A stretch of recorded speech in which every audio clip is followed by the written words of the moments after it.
All right. All right. All right, I'm gonna do something a little different here. How you guys doing? How you guys doing? I am rummaging through my gear here to find my red brush pen because I'm gonna try something a little different. I am actually going to do the red stuff first. Welcome everybody to the Jerkmonger Show. Greetings, Goldschlager. How you doing? Let's see here. First. I need to grab this thing here, my dry erase pad baggy thingy. What's up, Chantel, man? Lafayette. Oh, Rodwell, what's going on? What's going on? Popping in saying hi, Sean. Right on.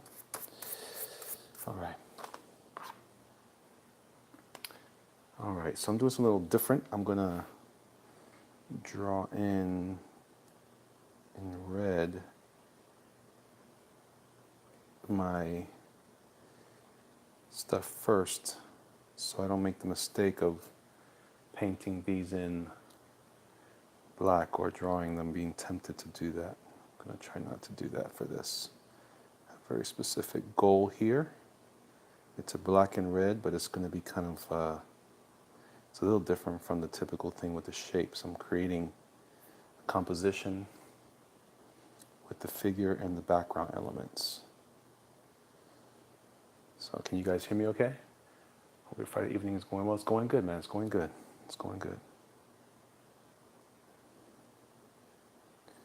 I hope you guys are doing well tonight. I'm going to be on for a bit.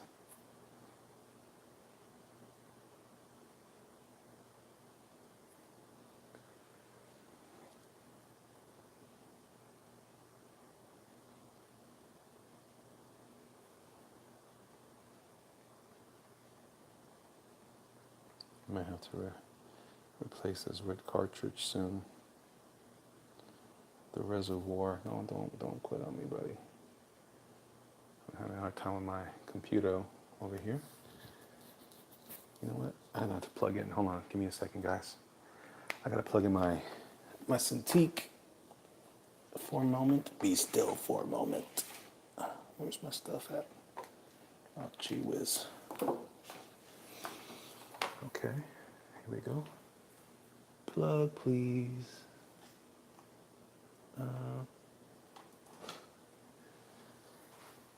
I'm also going to update my settings because this is super annoying. I don't want my display to time out.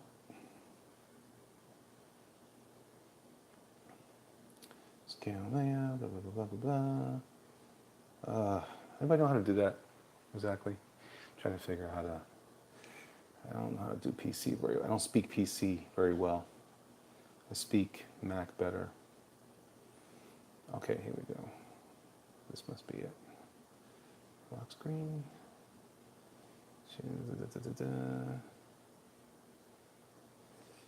Oh, for crying out loud. All right, I'm gonna skip this for now, but I'm coming back to you, sucker. Coming back to you. All right, so anyway, back at it.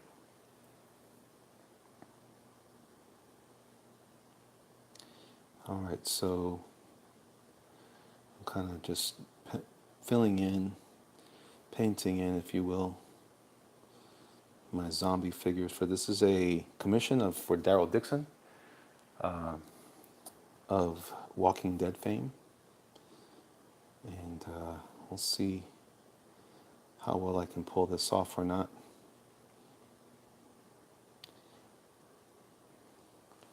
I've already had a little bit of a hard time with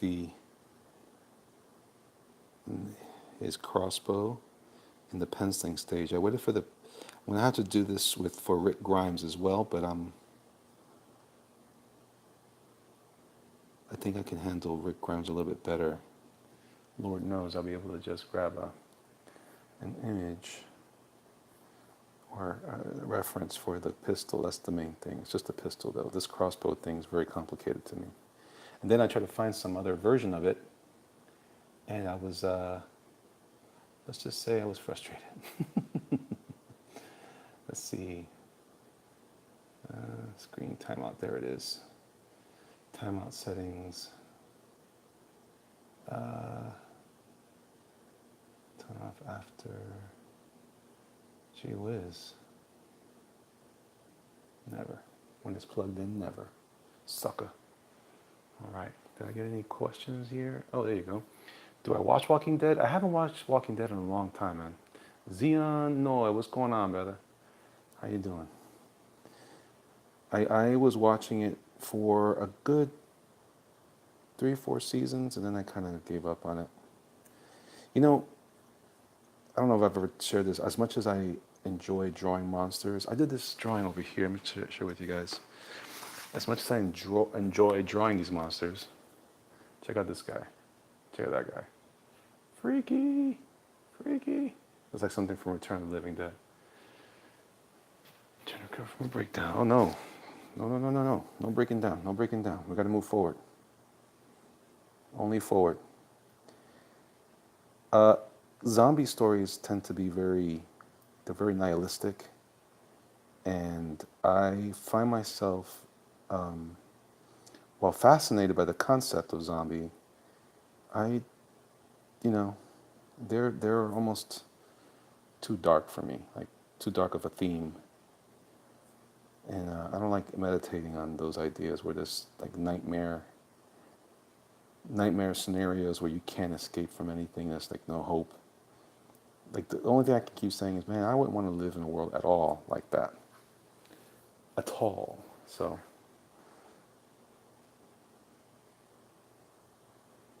See, I had a hand in here. I think I'm gonna leave the hand out.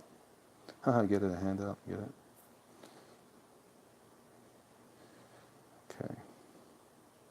I was going to draw details in red instead, but I decided to go further with the fill.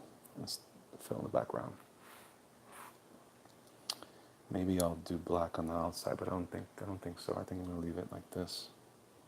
The closest thing to drawing stuff will be like little hairs off of the figures in the background.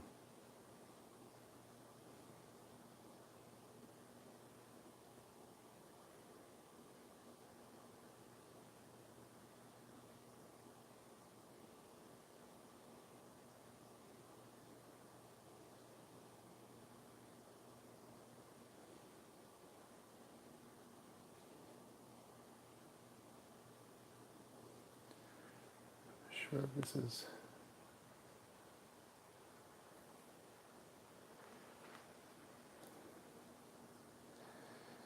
Okay.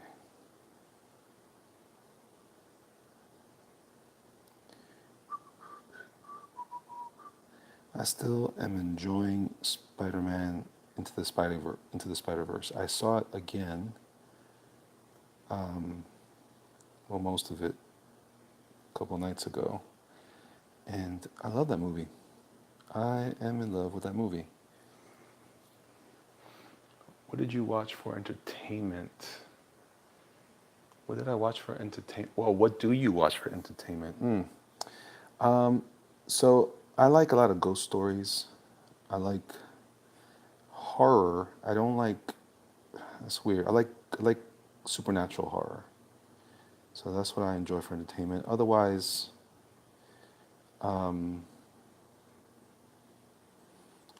it's a lot of animation, I think. Every once in a while I'll pop in a stand-up comedy thing on Netflix or something. But right now I'm not entertained by much. I've been busy.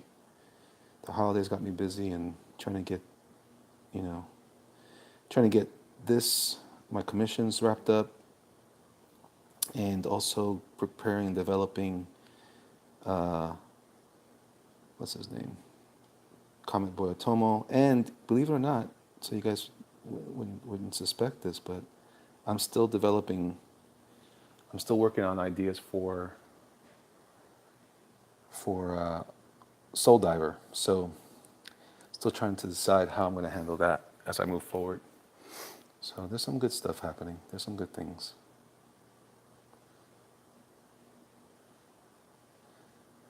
But right now I'm trying to make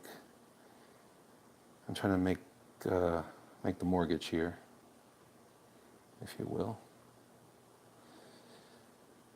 If you guys are interested in commissions, you can feel free to request.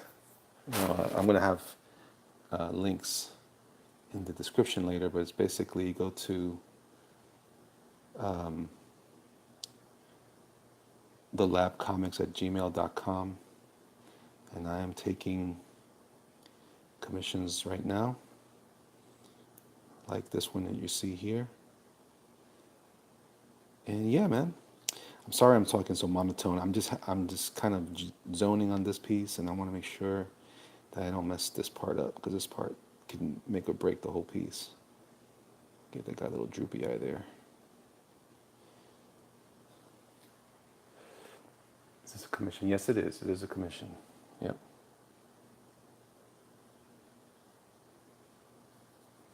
All right, so as you can see, I'm still working in my dining room on my phone. That's why I don't have any, I'm not able to invite people when I'm on my phone. At least I don't know how to. Okay, so that's kind of fun. I'll let that dry a little bit while I start to ink the black stuff. Well, thanks, man. I appreciate that so much. Zion, I really appreciate that. All right, so some of this is what it is. I should probably share this, huh? I'm going to share on the Twitter. Yeah? Uh-oh, went upside down. Hold on. There we go. Yusuf, what's going on, man? It is 6:37. Okay, well, thank you for sharing.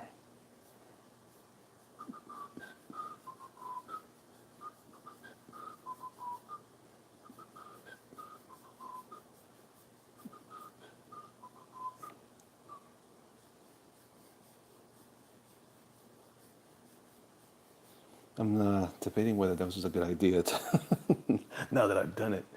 I wonder if I should have, because I'm going to have to put my arm over the red. So what I'm going to do I have it nearby? I have a little glovey thing. Here, I'll put that on so I don't smear or get red on my palms, which would suck if I had to smear this red everywhere. You're supposed to use this for Cintiqs and such, but so I'm gonna wait for this to dry here. But it works pretty well. It's not a perfect solution, so don't go buying one of these just because you think it's gonna you're not gonna smear your stuff. It'll still smear. It'll be a little better. Here, I'm gonna find Daryl Dixon. I want to kind of keep his likeness up as much as possible. I'm looking on my Cintiq. This guy, he's a handsome dude, isn't he? He's a handsome dude. Especially with that there crossbow. Nasser, what's going on? Here on the spot before I go to bed, you don't love me anymore? Nasser, stop that nonsense. It's ridiculous. DLR says dime. I don't know what that means, but I'm gonna expect the best of that. Nasser, I'm busy, man. I got family and I got life going 1,000 miles a minute right now. So I'll get with you, brother. I'll get with you. Chill.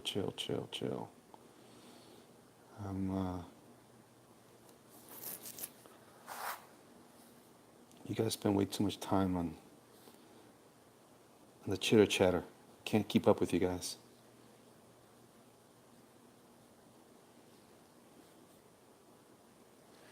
All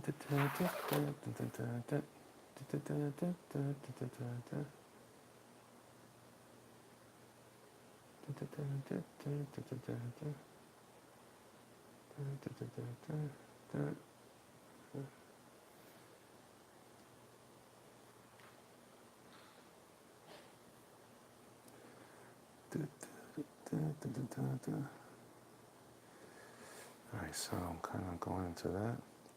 By the way, Nasser, why are you going to bed so early? It's Friday. Well, sort of. What time is it? I don't know what time it is.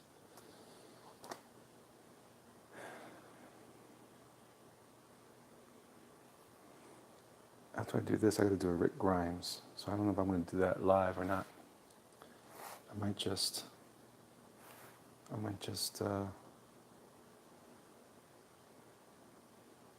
do that first and I'll ink it live like I'm doing there. This was hard, man.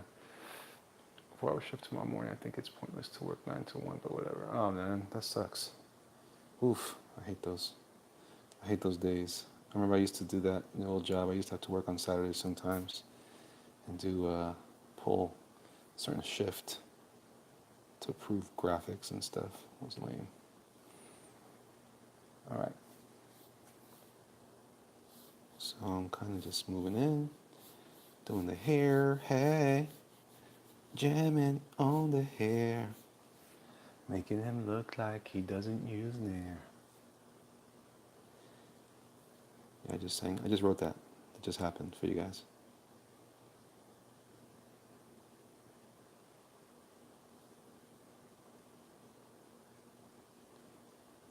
Okay. Daryl Dixon, ladies and gentlemen, Daryl Dixon. I did a cool t-shirt design one time with him and Merle. We call it Dixon Brothers Motorcycle Garage, something like that. It was for one of these t-shirt companies that doesn't have a license, but they swear.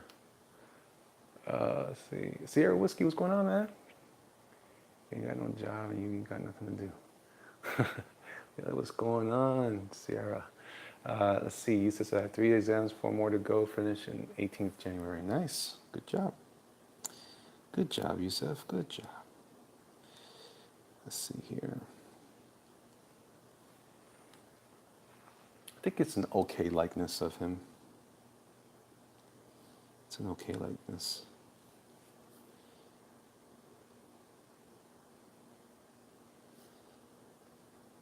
It's kind of a composite from several references that I found, and I used some of the ones that was given to me by the commissioner. When I say commissioner, it sounds weird, doesn't it? It sounds like I'm talking about Commissioner Gordon, but I mean the person that commissioned the client, if you will. Sierra Whiskey says, looking forward to a Tomo. Is that spelling right? That is absolutely correct, my friend. I appreciate you, brother. Thank you so much. I don't know if you guys are aware, but I made it known over the last day or so. I did a video yesterday about my thoughts on Hellboy, the new Hellboy trailer. And in that review of the trailer, I talked about this. I'm letting you guys know if anyone is interested. This is no pressure, certainly no pressure. But if you are interested, I am putting up a piece of art on the $3 level on my Patreon. Oops, almost dropped a bunch of stuff. On my $3 level on Patreon, I give away a piece of art. I haven't been able to do that for the last couple months, but I'm planning on making that up to everybody. But the piece of art that I am doing the giveaway, it's like a raffle, is this piece right here. The Boy from Hell, Hellboy. So if you guys are interested in this, you just go, you can sign on to my Patreon, and for the $3 level, you can sign up to win that piece of art. You guys let me know. Master says, I want to hear a bit about Tomo. The art looked cool, but I didn't get a chance to watch your stream about it. Oh man, I haven't really announced too much, but I'll let you guys know. Force One says, nice, oh so good, yeah. So that's just for you guys to know, in case some of you are interested in that sort of thing. Just let me know. Just let me know. Feel free to join up. I'm going to be shifting soon. I'm only going to do giveaways once a month. I'm going to make up for the ones that I've missed over the last couple months. And then from there, I'm going to keep it to once a month because, frankly, it's just, one of the things is, it's daunting when I know I got to do an extra piece of art that I wasn't planning on. I keep forgetting to do it. And that's not an excuse.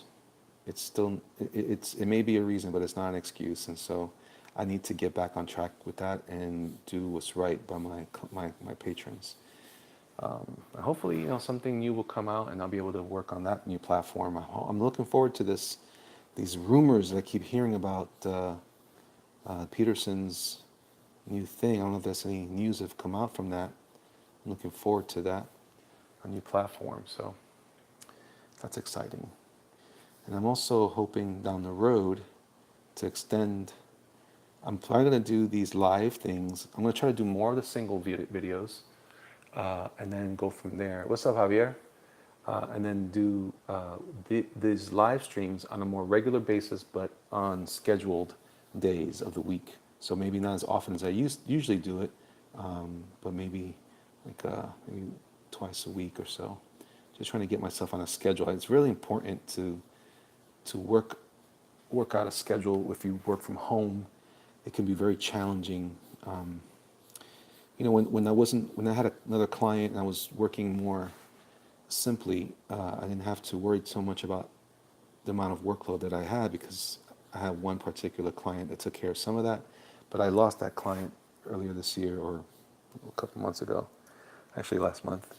So, no hard feelings. I understand business is business, but that puts me in a position where I got to think a little differently about my schedule and how I apply myself to time. So I need to be a little more disciplined about that. So it's coming. It's coming. Let's see. Elias Nasser says, everyone loved the Hourglass Commission. Thanks. You're welcome, man. And thank you for the business, Nasser. I really appreciate you too, man. I promise you, I'm going to get with you on all that stuff, man. Like I said, I've just been burning the midnight oil on a bunch of this kind of stuff and helping my kids with their exams, studying and projects and stuff. I mean, man, I'm tired. But hey, that's life. This is the life I chose. I'm a gangster. I'm an art gangster. Force One says, I just recently upgraded my level to 3 to 5. I saw that, man. Thank you. I thought it did it before, but it apparently did take. Well, listen, man, I appreciate that. And you're hearing it from the horse's mouth, Force. I'm coming stronger than ever. So thank you for the support, man. It's super, super blessing to me. I gotta tell you. So I'm gonna try to, like I said, I want to kind of do something where the tricky part to all this stuff is, doing your videos, building your audiences, and that's why I kind of appreciate what Patreon was intended to be, which was was supposed to be like, the crowd helping support the creator. When it became more about like a thing I'm supposed to offer you guys, it's not a problem except for time. And I'm learning some of these things. I'm learning how to do YouTube better. I'm learning, so it's important to try to get that squared away and have and again, I understand the differences now, so I have to make a better effort. I took some things for granted before, and I'm not saying I took any of you guys for granted. I'm just saying in general, my time, which put me sometimes behind the 8 ball on certain projects. So I have to keep moving. Let's see. I just want to support a great artist and someone I consider a friend. Well, thanks, Force, man. I really appreciate that, dude. Nasser says, I started a novel this month with an idea I had for over 3 years. What? Durakin says, Patreon isn't functional enough for me to care to use it. Okay, well. Okay, I'm sorry. I don't know what that means, but I'm not sure what's the malfunction. Ha, get it? Malfunction. What's your major malfunction? I used to hear that in the military a lot. Isn't functional enough for me to use it. I don't know what that means. I don't know what that means. And I'm probably not going to figure it out tonight, so don't sweat it. So what did you guys think about the Hellboy trailer? I don't know if I've heard, I got some great comments from some of you, but not all of you commented. What do you guys think about this Hellboy trailer if you've seen it? And if you talk about a trailer before people have seen it, is that a spoiler? I don't know. Hellboy equals major flop? Interesting. Did you answer my cue or did it lag? Yusef, I don't know what your cue was. You are like some people, you like to use long passages before I can get to breathe. So I need to know. I need you to, I need you to abbreviate your question, my friend. Abbreviate it. Make it shorter. Make it shorter. Help me out. Help an old geezer like me out. Help a boomer out. I don't like usually to be called a boomer, but in this case, I'll take the back seat on that. No one pays for trailers. Can't spoil that. There you go. Haha. Hellboy's Survival says Hellboy's face looked weird to me compared to the previous movies. He did, right? He did kind of look weird. Durkin says basically I want to put things up on Patreon and have it so that it can auto move posts according to an algorithm that I can set up. Oh gee whiz, Durkin, you're killing me. I knew I was asking for too much when I asked why. Don't worry about it. I'm good. I don't know what that means. You're scaring me already. Now I gotta think. I don't want to think, man. I'm just drawing. Tonight I'm just drawing. Like a drawing fool.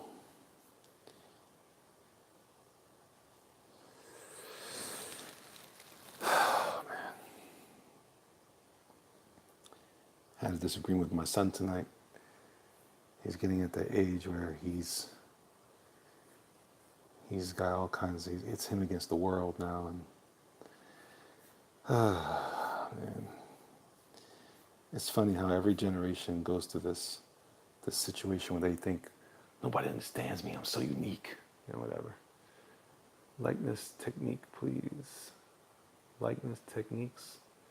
Oh, I don't know. Practice, man. Just practice. I don't really have I just draw what I see. So whatever that means. If I can't do that, it just ends up being more tedious work. Maybe super short. Describing in a short sentence sounds complicated, but long form explanation is simple. Sure, but I can't read essays fast enough to keep up with you guys, so that's why I asked for short versions. It's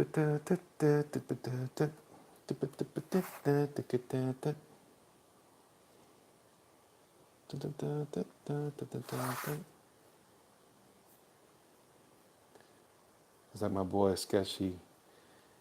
He was complaining the other day because I didn't answer some of his questions. I didn't even realize he was asking a question. He writes, goes on and on. I was like, oh no, I don't know. I can't read everything. Oh, so I look like a guy who's completely not trying to help. Take it easy, Nasser. Good night, brother. Are you self-taught artist or did you go to school for it? Well, that's a good question, actually. I went to school when I got out of the Army for graphic design, but the drawing, I'm all self-taught. I got a little bit of an education on doing on design and composition and that sort of stuff, which was helpful. Painting was also something that I did a little bit of in school. But for the most part, I taught myself how to draw, and I'm still teaching myself how to draw. That's not true. That's not true. I have teachers that don't know that they're teachers. I study a lot of artists, and I look at their work, and I pay attention to how they accomplish techniques and tricks that I am interested in. And I think that's really the best way to do it. There really isn't a way. I mean, for me, I can't afford the money or the time to go back to school. That said, if I had an opportunity, I'm not sure that I would change much, but I certainly would like to have gone to a fine art school to practice some of the skills necessary for things like painting and acrylic and oil. I would appreciate that more now as an older man. When I was a kid, though, I didn't quite get that. I didn't think I needed that. And you don't need it, but I certainly wouldn't mind having that knowledge now. Sierra Whiskey says, I'm a vet too, man, USMC. Right on, man. Right on. I was in the Army from 91 to 93. Let's see. Let's see. I tried to ignore Sketch. No, Sketch is my good friend. There you go. You got beef? No, I got chicken. Hey, calm down. Let's see. Chicken is not good for your morbid obesity, Durkin.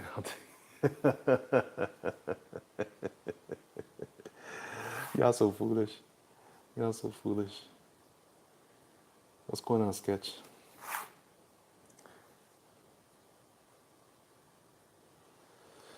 All right, so I got that going on. And I'm gonna throw in some blacks there. Some Blackatron there. It was cool feathering. That's fun. Let's see, just having some laughs.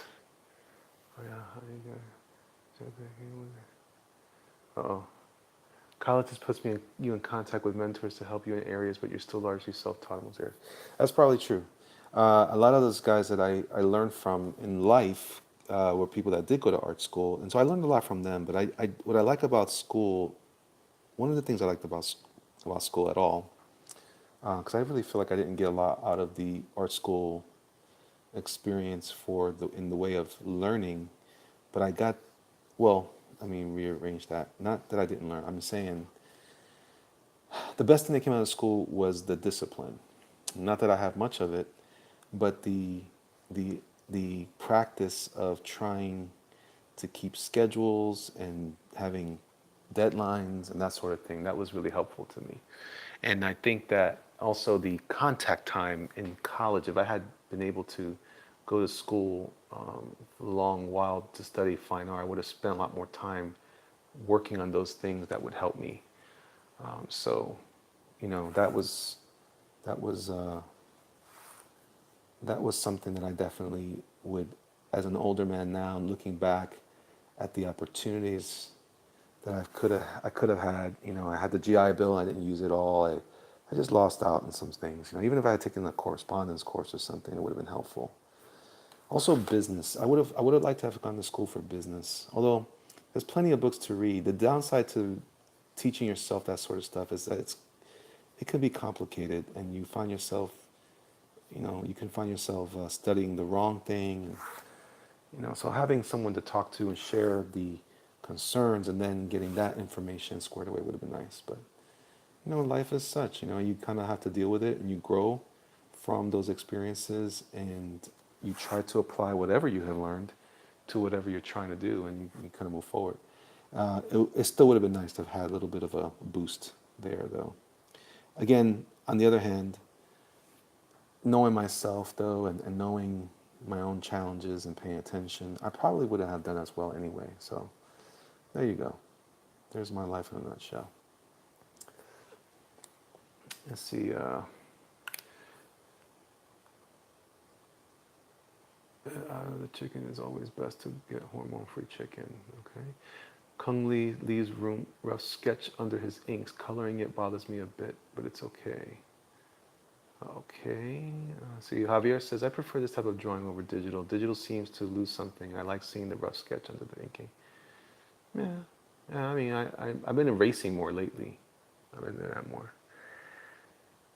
Oh my gosh, where the girls were getting early puberty and boys were developing breasts because of the chicken. Look it up. Yeah, that's true. That's real stuff there. That's for reals. For reals. All right, so I'm gonna shift to this tool because I need to add more red back here.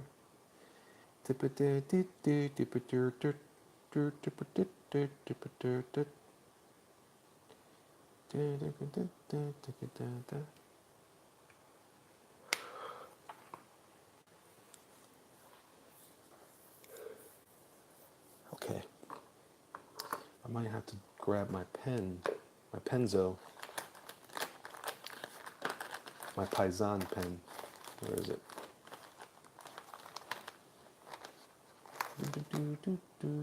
There it is, pen. It's pen, it's pen. Dun, dun, dun, dun, dun. It's pen, it's pen. Fun for a girl and a boy.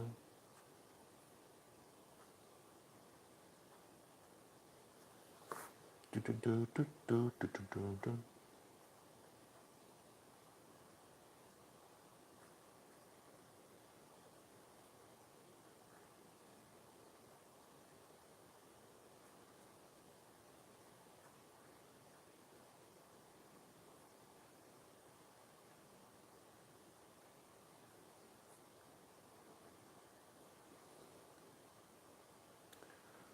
Let's see here.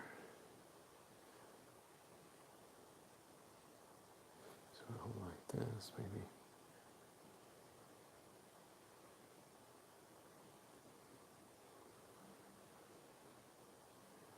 Okay, so I'm going to make the attempt now to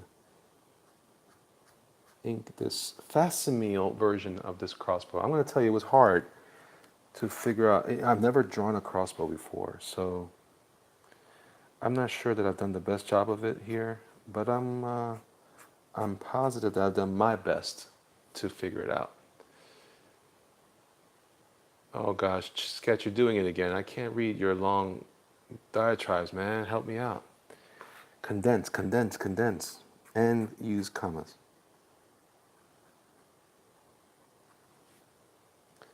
So again, I'm not going to pretend here that I'm any good at this stuff here, but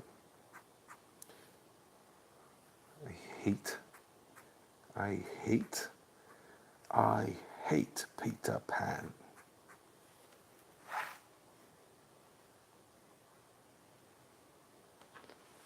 Let's see here.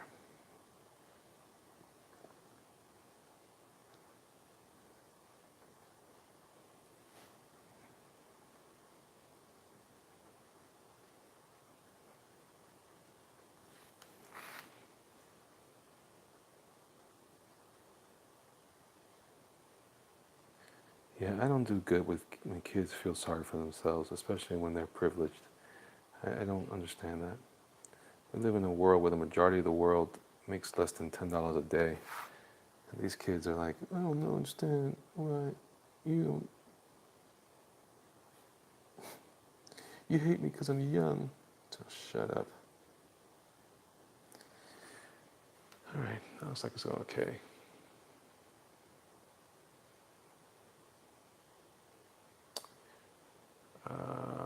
So we're talking about the value of a project. I gotta find it.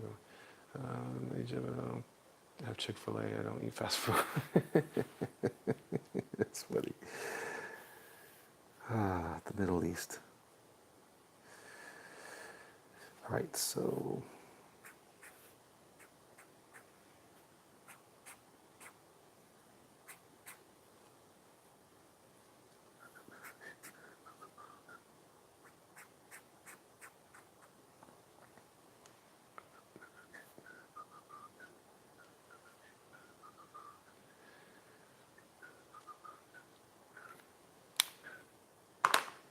okay, so I don't want to draw all the details in this thing, so I'm going to give it the old what for.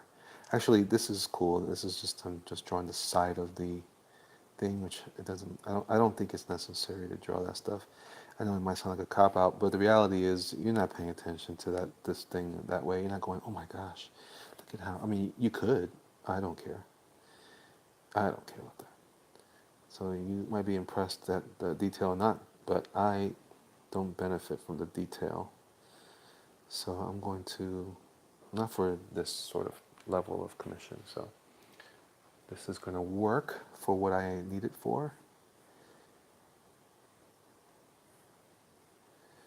It's going to do a little bit of this, a little bit of that. Who's afraid of the big black bat? And then we're going to move forward.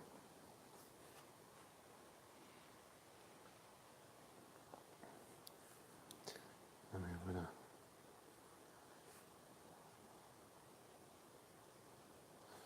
put little techie things on it, kind of call it what for what it is. Let's see.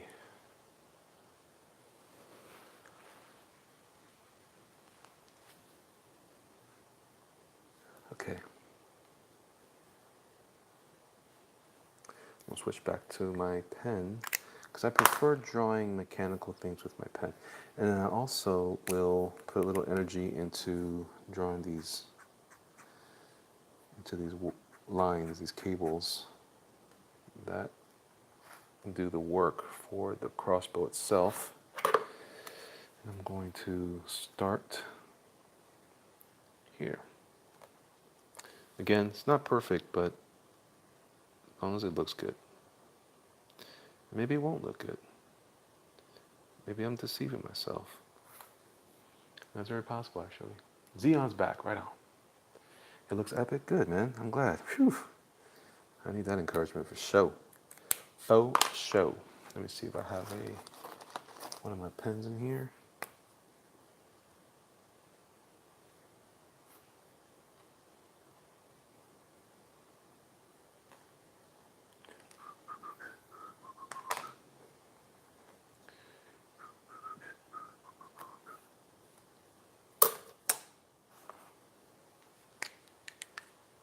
Yeah, I think the most important thing is, does it look like Daryl? So as long as everything else is as epic as I can possibly make it, we'll be good.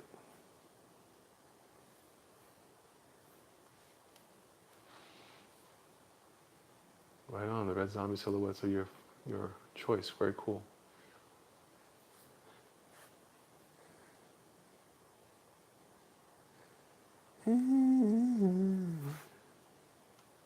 Sketch, did you see Spider-Man yet? Into the Spider-Verse.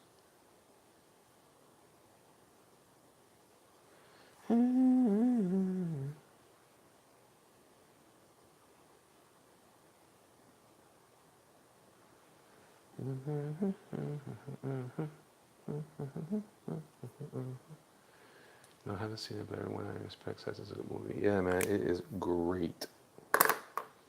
It is great.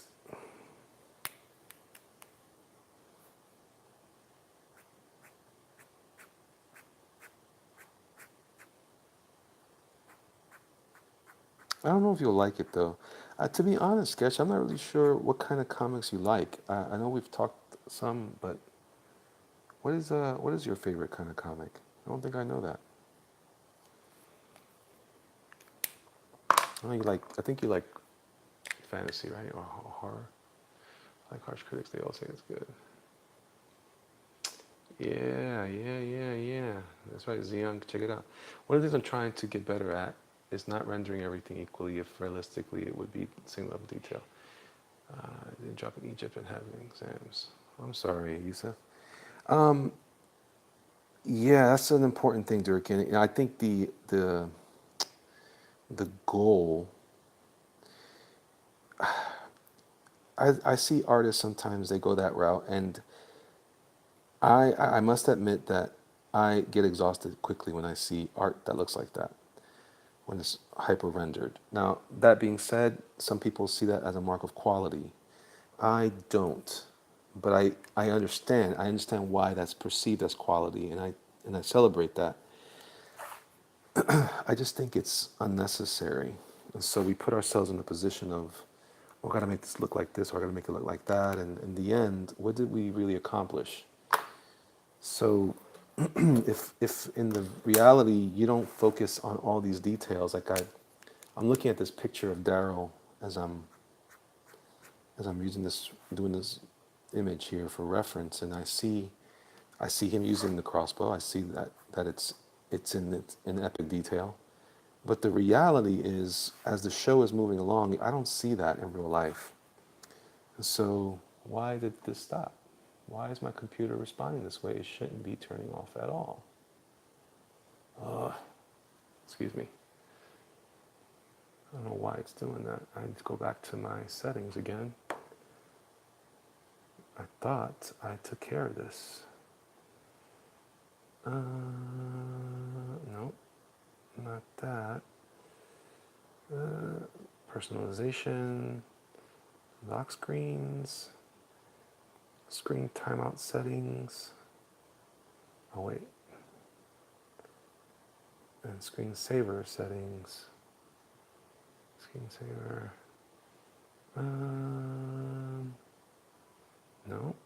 out of that. Sketch, I'm having trouble, man. Cortana lock screen settings. Off, off, off. I don't know what this is. This is stupid. I don't think I like PCs very much. I'm starting to dislike all computers now. I just like hyper-rendered inks. I feel like teaching me to hide mistakes rather than fixing them. That's fair. Sketch says, I like Judge Dredd versus Batman with Simon Beasley. Yeah. Are those T-squares on your, are those quarters on your T-square? No, these are dimes. These are dimes, Javier, because what I'm trying to do here, I'm not huge on comics. I didn't grow up on them, but I'm more for dark fantasy and horror. Right on. Says Xeon. Sketch says, I also love Dark Horse Xenomorph for Alien Comics. Yeah. My favorite comics, he says, was always Infinity Gauntlet, but you hate it. Yeah, I do. Okay. Yeah, so it also makes it hard for me for colors to do anything, at least in my case. I think that's true.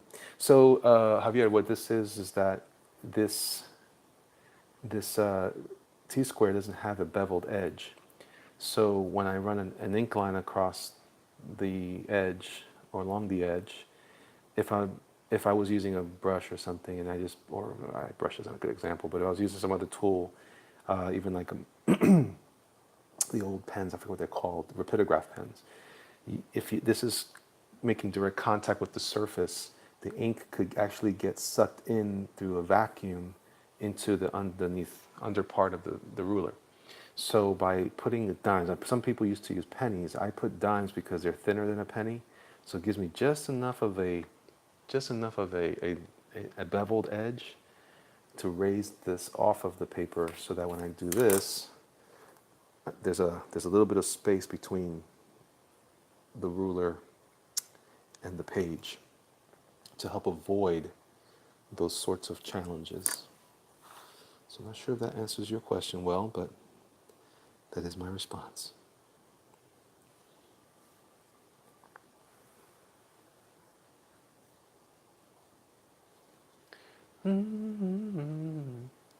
Like even this, I think I'm going over the top, but sometimes it's necessary. It is what it is. You can't win them all. Sometimes you just got to do what you got to do. And if people hate my drawing because of it, then I guess that's what it is.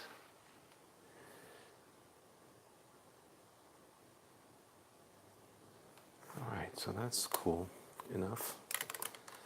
Cool enough.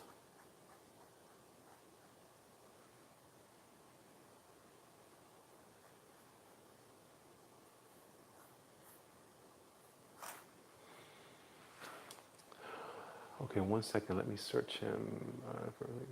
That's a perfectly good idea. Right on. I was about to save your colors. Heavy inks might hinder you. Caden White says there is more of a hyper-rendered style. Usually it's used in more of a horror book. Yeah, I could see that. There's a... Yeah. I thought it was for added weight. No, not at all. Sketches, I've been seeing your color work on Twitter, Durkin. Bravo. I was impressed. Right on. Okay, so I'm just gonna move in with my rendering of the objects in here. And as I said, this isn't a perfect scale illustration of this object, but I'm trying to keep it moving. Otherwise I'll get stuck trying to make this perfect. And I don't like, I tend to be a perfectionist, but I hate myself for it, if that makes any sense. So I don't like perfectionism. It is counterintuitive to the creative process. What I prefer is excellence. The question is, am I excellent? I don't know.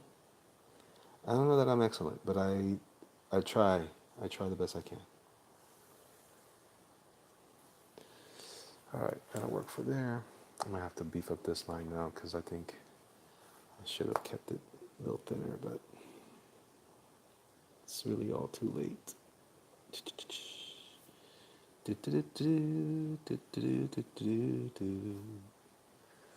Alright, that'll work. I'm going to go ahead. I probably should have used ellipses for this, but I doubt that I would have found the right ellipse. I hate saying ellipse. It sounds so weird. Ellipse. Makes me think of lips on my face. Don't be dirty. Just kidding. Okay. A little bit of this, a little bit of that. Let's see. I think I'm just beneath what I'd consider competent for pro level. I need to find more sequential art that is good storytelling and has fire in it. Those are my weak points right now. Oh, interesting. Interesting.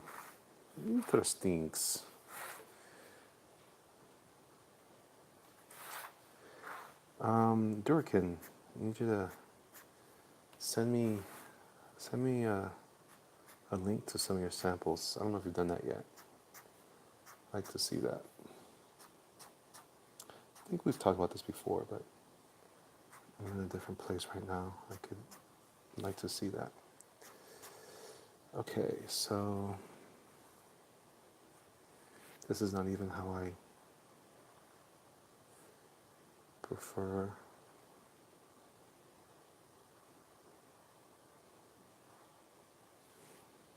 to do this, but it is what it is. Moving along. The sucky part of this is that if it puts the focus on this damned gadget. This is so stupid. Because you never post any lines, I can snipe the color. Well, I don't have a lot of stuff to color. Just just send me some samples of your work. Or at least a link to your Instagram or whatever. Whatever you got, I'd like to see it.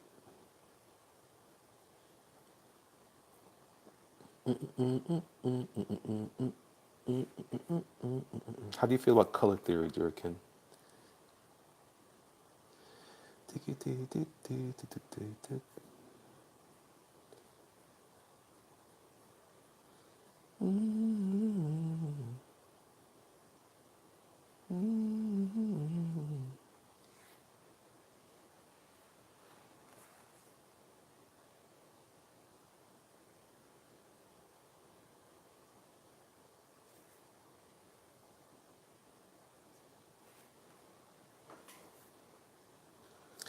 Kind of not working very smart right now, but I'm moving along because I still have to do the Rick Grimes.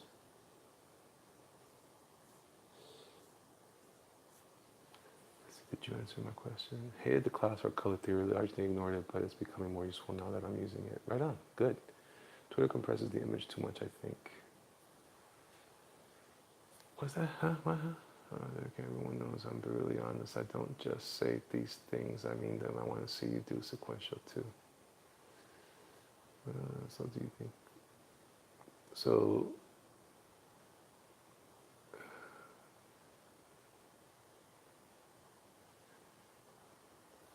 interesting question about Jim Lee there, Yusuf.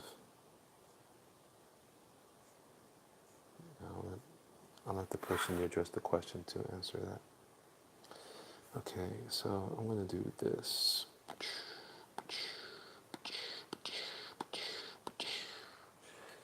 That looks cool. I'm not even sure I like all this stuff up here. I don't want it to be there.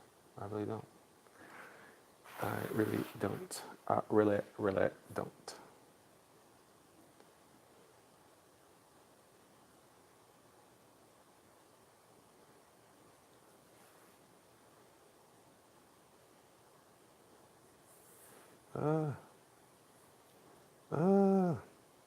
Took it too far.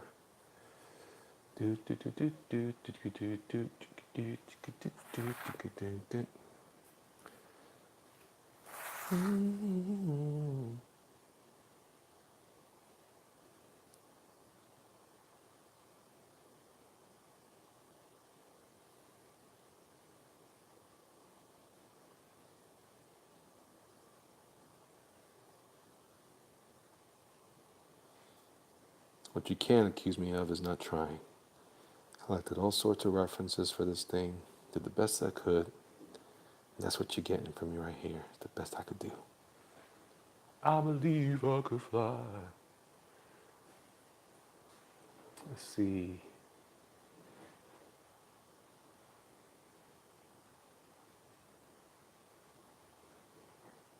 Sketch says, Jim Lee's inks are looser than you think. They just tight by today's standard.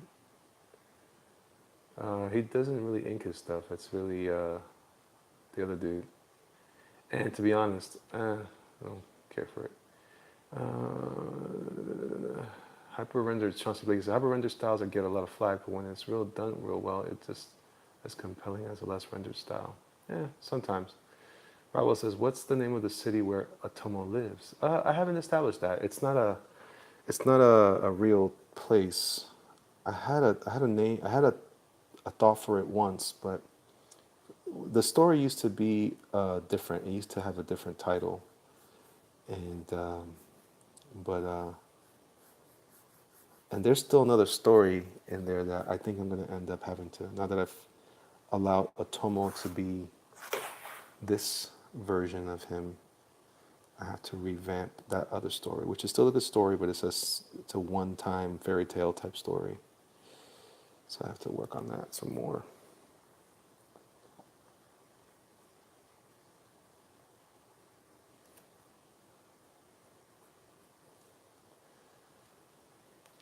Okay,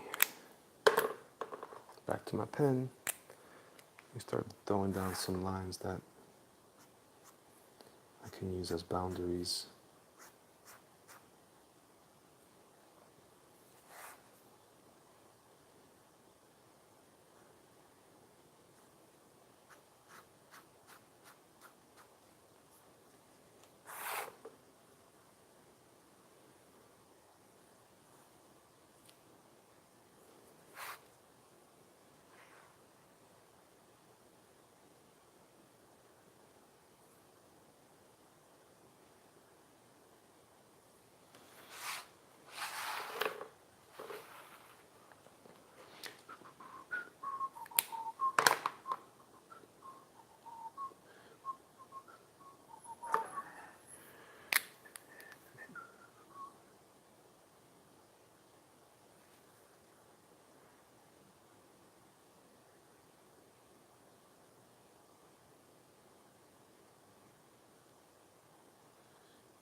Let's throw this in here for good measure.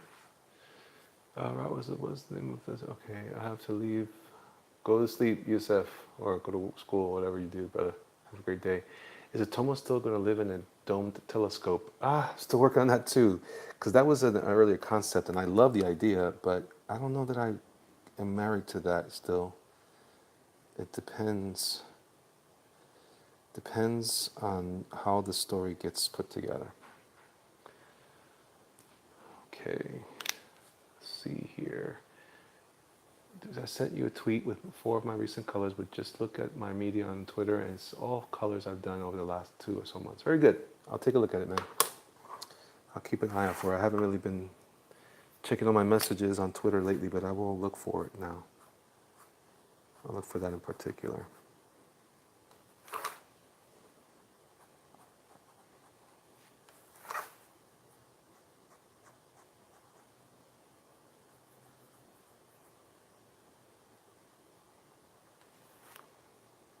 It's probably not going to be good, but you know, I also want to do this in here.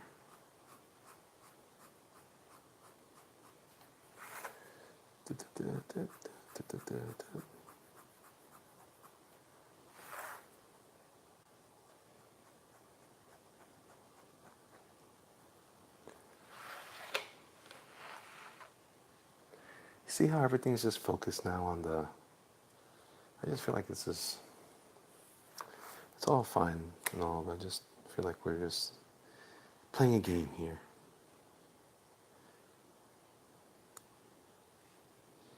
I'm going to, let's see here, I'm going to line this up with this. I feel like this is the easy way. I'm not sure this is how this actually works, but this seems, I did the wrong thing. It's Shazbot.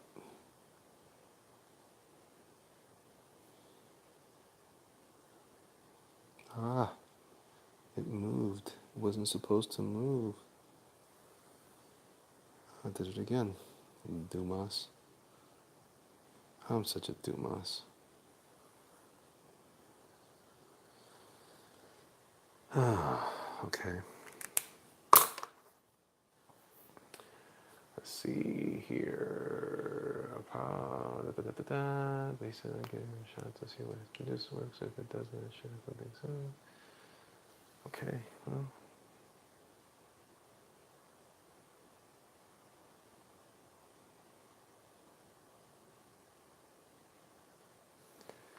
All right. That's cool. Let's try that again.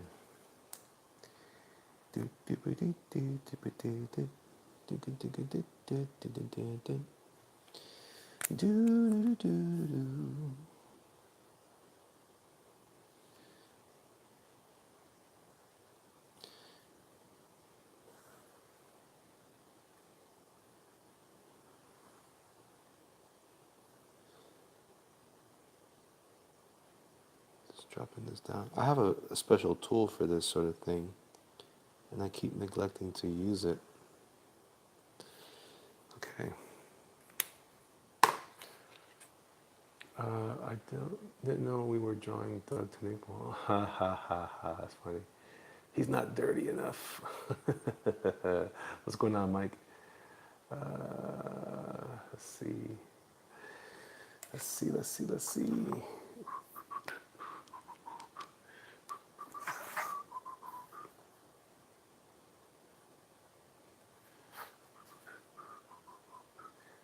Mike, I need a master class on how to draw stuff.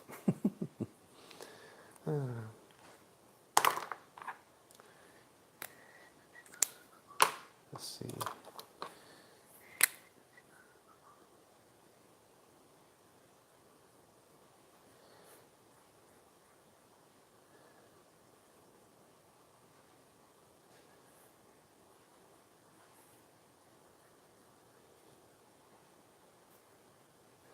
There we go. That seems to work okay. You'll help me out. Thanks, man. I appreciate it. Okay, so let's move along. Let's get this thing wrapped. Let's bag this puppy.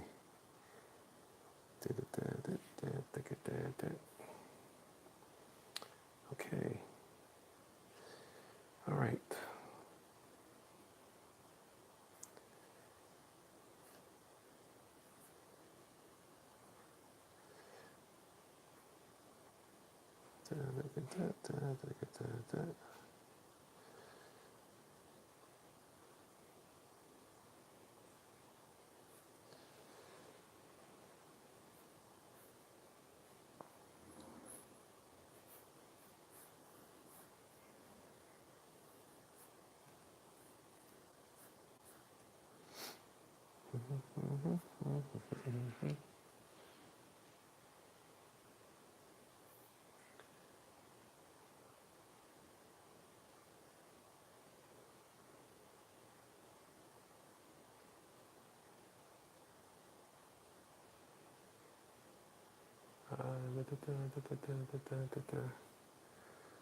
What's going on? What's DNC? What's DC? What's that? Washington DC? What are you talking about? What kind of secret information is this? What kind of secret chitter chatter is happening here?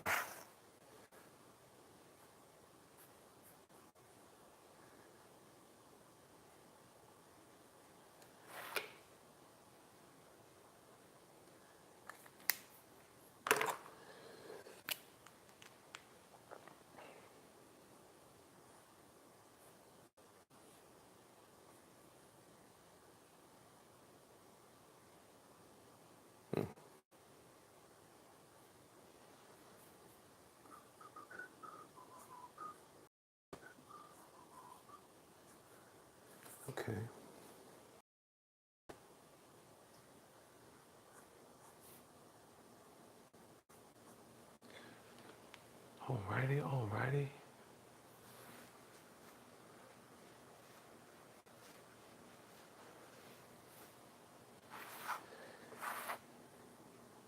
Oh, you know what? I can't open up my chat here on my computer here. Let's see.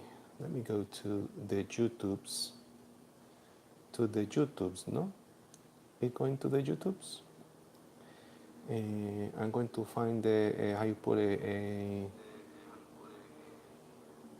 I'm going to lower that. I'm going to. There you go, Mike. I just made you a moderator, my friend.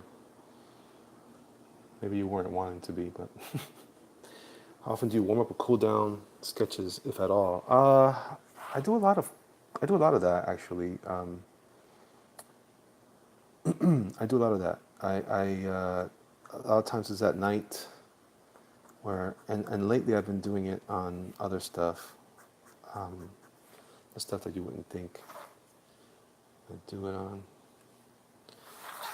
on, like my concept drawings. I'll do it with that.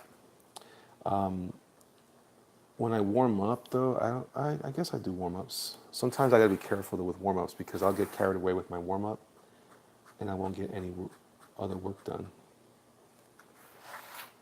Hold on, I'm gonna sneeze.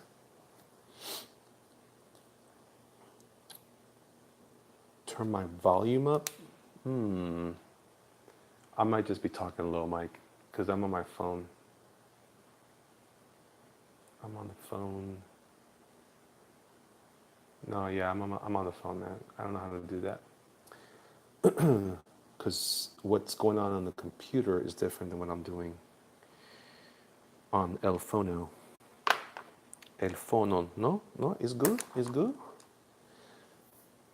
Yeah, Mike is, you can tell Mike's not on Twitter, on Twitter.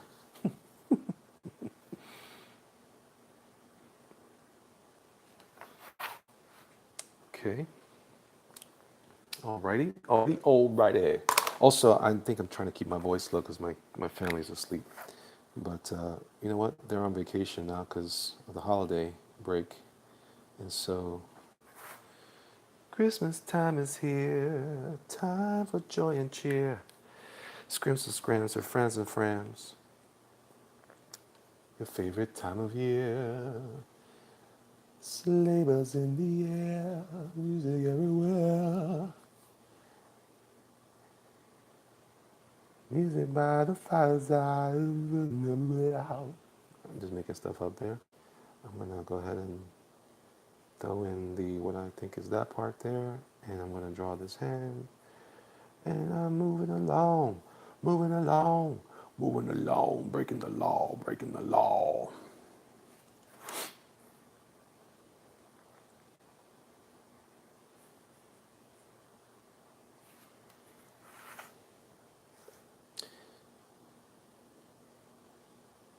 Yes, Mike, I chew my fingernails. Dang it, you always call me out on that. Uncanny Mike, what's up, dog? What's up, bear? What's up, Mike? It's like already. It is. It's late as heck. Greetings from the future. Let's see. Yeah, Mike, I'm a nervous guy, man. I got crazy stuff going on in my life. So my nails are my friends. They keep me company as I think about all kinds of stupid stuff.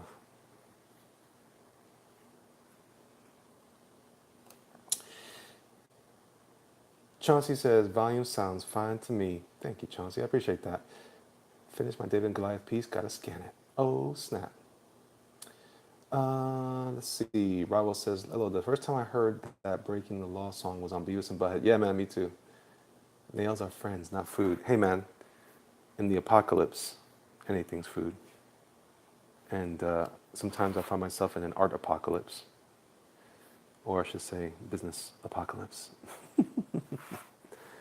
Okay, so. Okay. This moving along. Beavis and Butthead. I was just talking to my kids about Beavis and Butthead the other day. They had no clue. I kept doing fire, fire, fire. Yeah, yeah, yeah, fire. Man, that was a thing, right? For us, for this generation, for our generation. Friends are, nails are friends, not food.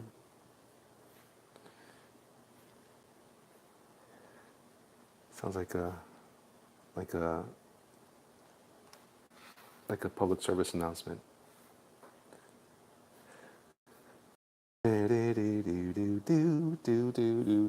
Speaking of the 90s, I'm gonna break my rusted cage and run. Muskie Elon says, Mike's video was about DC putting out a new comic that will feature our Lord and Savior being trained in how to be a savior by his woke friends. Hilarious. Let's see. Thorn Red as the background is insane and insane pops. Right on. Thank you very much. Fish are evil. Fish are evil. I don't like fish. Well, that's not true. Well, I'm trying to stay away. I have not been very vegan lately. I'm disappointed in myself. I lost a bunch of weight and I was feeling better. And then all of a sudden the holidays came.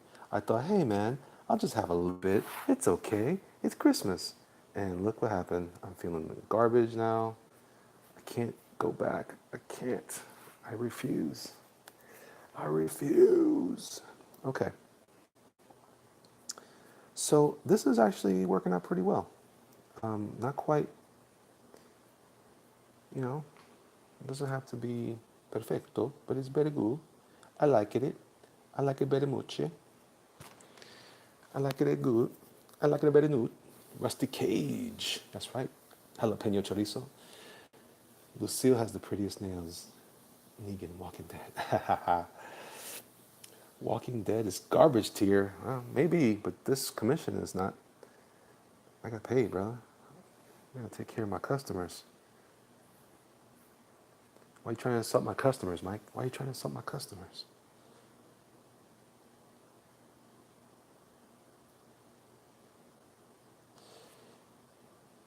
Actually, I wasn't even singing Rusty Cage. I was doom, doom, doom, doom, doom.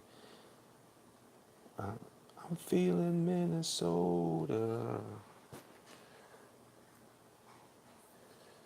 I like playing around with those fun shapes. Goldschlager says, good night, Elliot. Have a Merry Christmas and Happy Holidays all. Indeed. Thank you very much. Still a good nail quote. I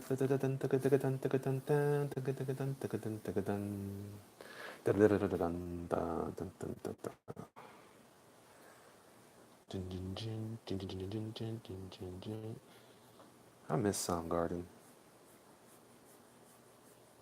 I kind of miss Chris Cornell. I'm not gonna lie. I like that dude. He was cool.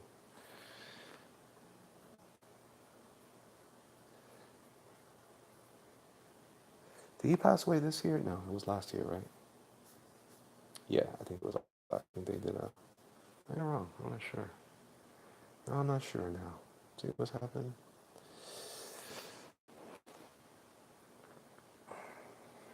Okay, we're gonna leave that alone.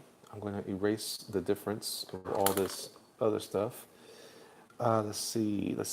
Oh, thanks a lot, Bear. I appreciate that, man. Yeah, if you guys don't mind, check it out. Check out my Patreon.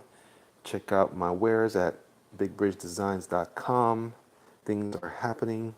Things are shifting. Prepare yourselves for the coming of Atomo. I'm excited for that. A lot of good stuff. A lot of good stuff. I'm looking forward to managing it all. Making Miles happy. Make Miles happy. Okay.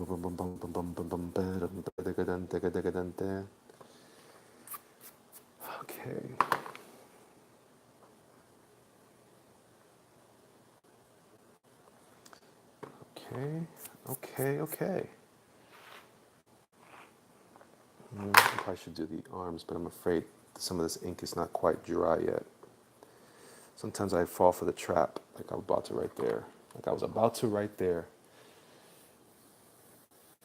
Chris Cornell passing. Yeah, it was hard for me too. I mean, it wasn't hard. It didn't hit me the way some other deaths recently have affected me, but I know that the little We were talking about this the other day. The little cameo that Stan had in Into the Spider-Verse was a little touching to me. I gotta be honest with that. That moved me significantly. Not to tears, but it was like, oh, the intro is good, so good. I talked as well as you on my vids. I'll get there though. Do you think I talk good on my vids? I don't know. I tried. I was trying something different there. I hope you guys like that. All right. So this is this will stop. I'll get my other pen that I usually sign with. Where is that thing?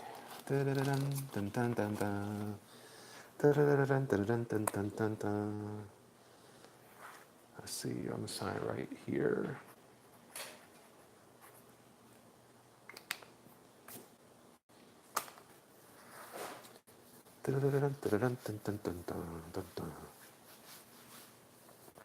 So I'm doing a companion piece of Rick Grimes that's very, not quite similar, but, well, I guess similar is not a bad term for that, but it's really more about, in a similar position like this, supposed to go together, back to back.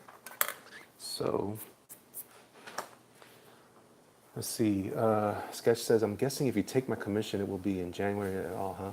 I have no luck with commissions. I'm still keeping my fingers crossed for next month on that character design thing. Sketch, I will be happy to help you, especially in January. I'm running out of time now in December for sure. Bear says, Stan Lee didn't hit me as hard until I was watching the Marvel way as we like, oh, damn, Stan and John are both gone. Yeah, man. Dang, man, you're right, man. That's true. That's so true, man. All right, so you guys didn't see me draw this one, but I will be drawing. There it is.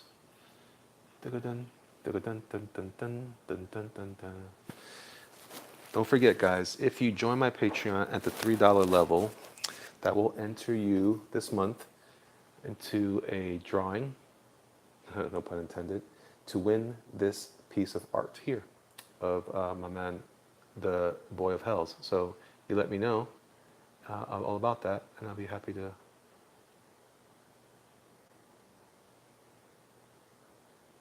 Uh-oh.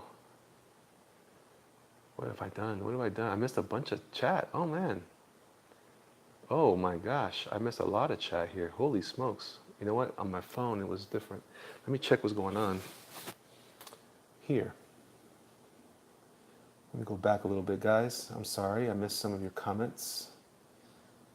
Let's see. So we talked about my warming up. Durkin says the animation master would probably yell at all the artists drawing while having tons of distractions. True. Blacklist says woot. Not sure why. I finally Bear, you caught me live. You did, brother. I had the power. Hey, man. Nice. Sketch Driver says, there you go. Drop them links. There you go. Go to your control panel and turn up your volume. We talked about that. Oh, okay. So we did that already. Mike is tired. Yeah, we're on the east side. Blah, blah, blah. Blah, blah, blah, blah, blah, blah. Nails are friends, not food. Gotcha. Okay. I think I read most of this. All right. Okay. All right. I'm back on track here. There was only one famous person that really hit me emotionally. It was Terry Pratchett, and it was only as I read the last Discworld book written. Wow, no kidding. Wow, no kidding. Hey, what if we're already joined? You will also that if you're already joined, you're already entered into the drawing. So you're already part of that. No worries there. You know, I was surprised, man, and I didn't really pay a lot of attention to it. It's really a shame because. I mean, I wasn't a giant fan, but it was a part of my childhood. Was Penny Marshall passing? That was interesting. I was a little callous about it, but that's a big deal. Pop culturally, I should say. Where's my pencil go?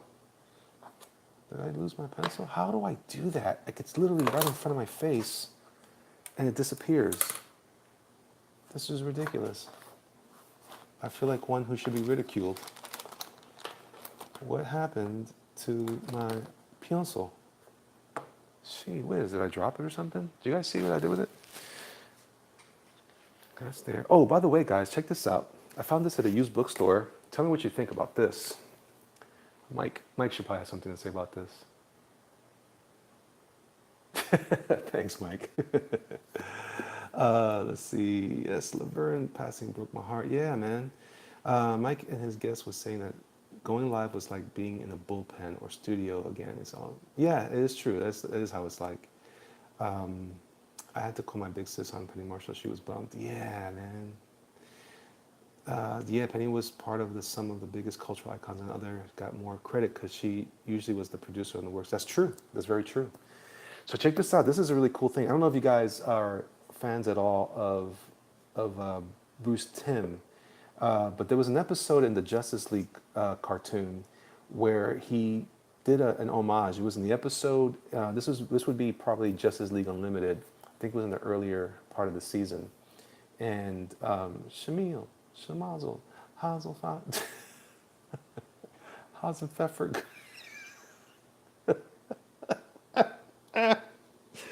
That sounds funny coming from you, Mike. Anyway, there was a really interesting thing that I had barely seen. I recognized, but I had hardly seen it. And I think it was probably because I read it in a Who's Who for DC. But, and you could tell, what I love about Bruce Timm was whenever he would do homages to a particular artist or such, he would actually use some of the, he would use the art sometimes, like in that episode with the Dark Knight, and it had the different iterations of Batman and blah blah blah. Well, anyway, here on in this episode, it was a Wonder Woman episode, and she even did the whole, spinning thing. They were fighting the guy who would be, well, one of the characters who would have been a Black Manta, but it wasn't. It was called Devil Ray or something like that. But anyway, they were referencing a story about this Viking prince that they found or John the Viking, and it was this boat that they found. There was a stone in the boat, and if they got it, someone would have power. And I think Lex Luthor or Grodd was trying to secure the stone or whatever. And it was based on Joe Kubert's work on this book. And I found this in the used bookstore for a very inexpensive price. So I picked it up and check this out. Look how cool this stuff is, man. And look how comics used to be. And do you guys remember when like regular objects were yellow? What was going on there? What was happening?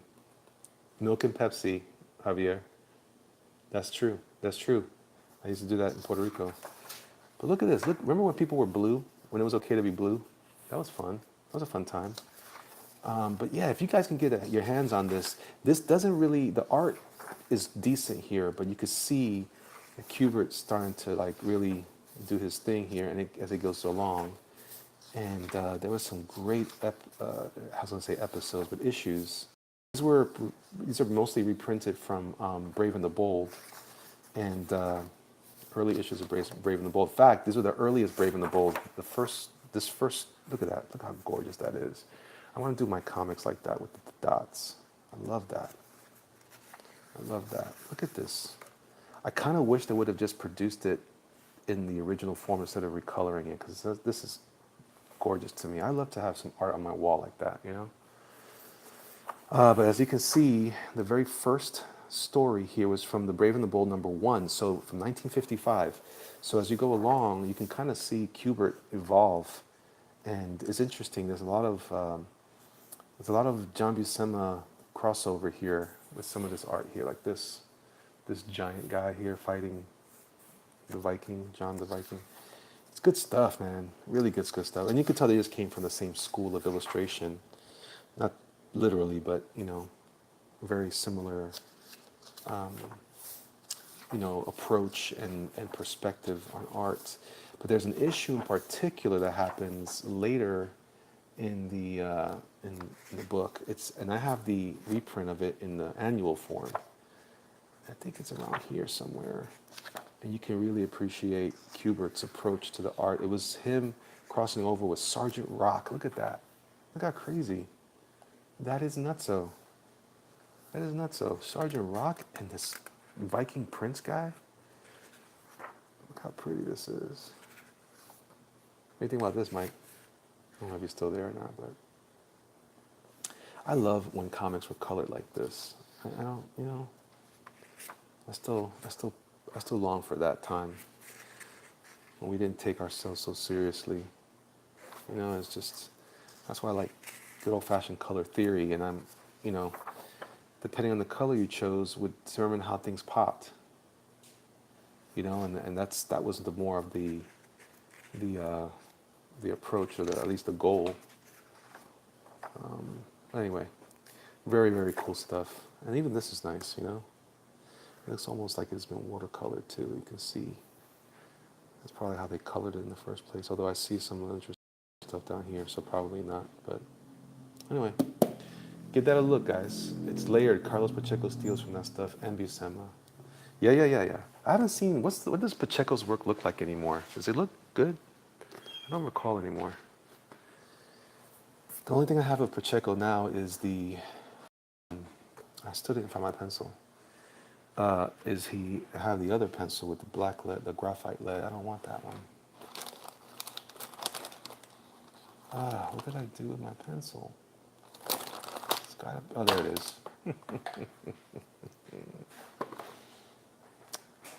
The most recent thing I saw of his was a Superman book from some time back. Yeah, I think it was that series, the little stint he did on that weird alien. What else could it be? All right, I'm going to take a quick look here on my computer for Rick Grimes. And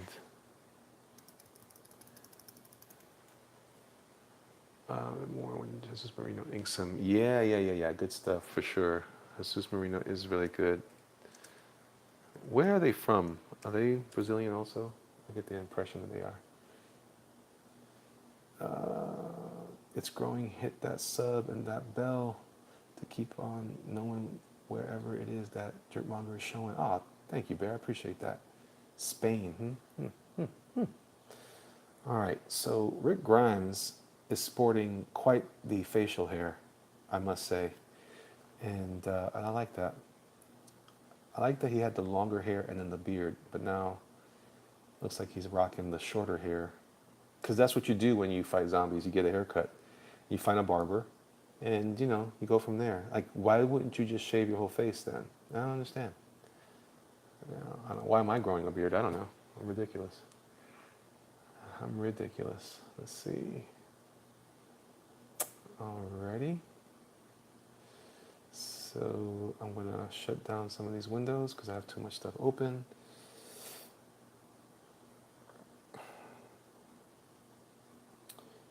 Is this Rick Grimes? Is Rick Grimes, the short hair Rick Grimes, the current one? I'm not sure. What do you guys say if I show you my screen? Is this the right Rick Grimes? Or is this the right Rick Grimes? This one? Or this one? This one? Or this one? I got a funny feeling. Rick is dead? He died? No! It doesn't matter. I don't watch the show. I'll be fine. Oh, spoilers. What? Is he dead in the comics? I think he is. I don't know. All right, so I'm going to do the epic expression on the other direction. He's going to look this way. Right? And hopefully I'll be able to make it look somewhat like the actor, whatever this guy's name is. I'm going to call him Pablo for right now.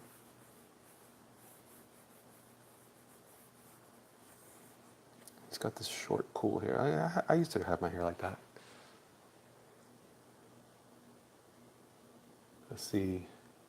Short hair, big beard, okay. Durkin says, I grow a beard because I don't care to shave every day and I don't like having to scratch my neck up. Lazy solution is don't chafe. Oh, the actor left. Couldn't open the internet for a month without knowing. I haven't watched it since they killed someone. Gee whiz. So, okay, this is where I'm at, guys. This is where I'm going to show you my face right now so you guys don't laugh at me. This is my Christmas room. This is my dining room. My beard is looking pretty healthy, I'm not gonna lie to you. Feeling good about that. Don't you wish you had a beard like this? Don't you wish your beard looked just sexy like mine? Anyway, that's enough of that. So let's do this. Dun, dun, dun, dun, dun. Dun, dun, dun, dun, dun. Dun, dun, dun, dun, dun, dun, dun, dun. Dinky dinky dinky dinky dun, dun, dun, dun, dun. Throwing beard butter on it. I need to. I need to, but I don't. I need to, but I don't. Let me just make sure that. So I'm gonna make sure that at least I have a similar scale to this guy, and it's already wrong. This, what I am doing, it is wrong. This, what you are doing, is so wrong. I think you should stop now. Tell me, Mike. Tell me to stop. Tell me to stop it right now.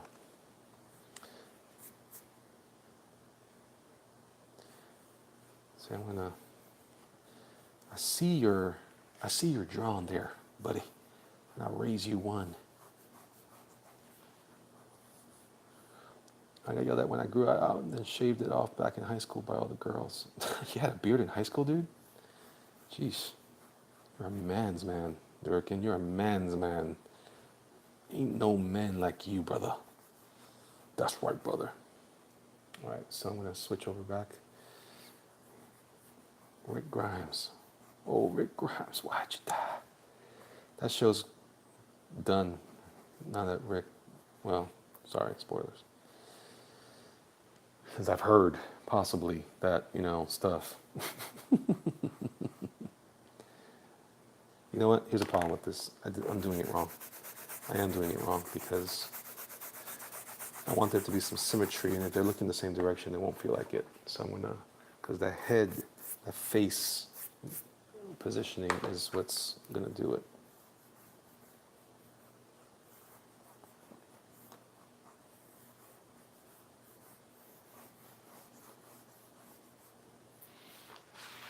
Okay. All right.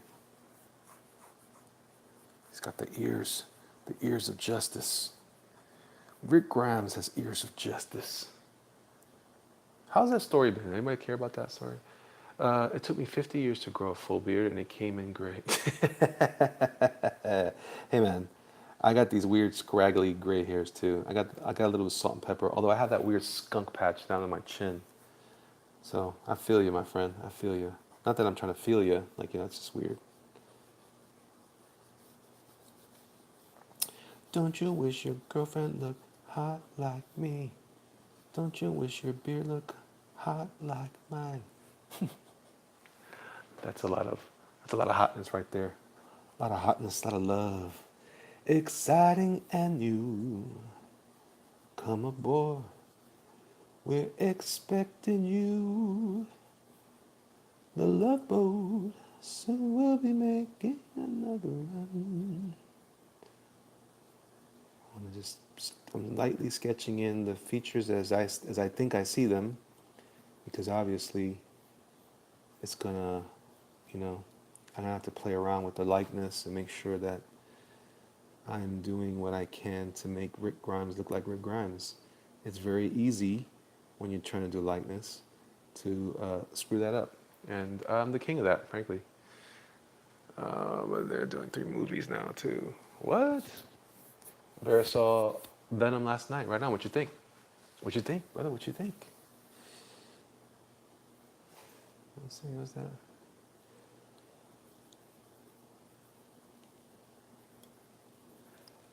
Yeah, okay.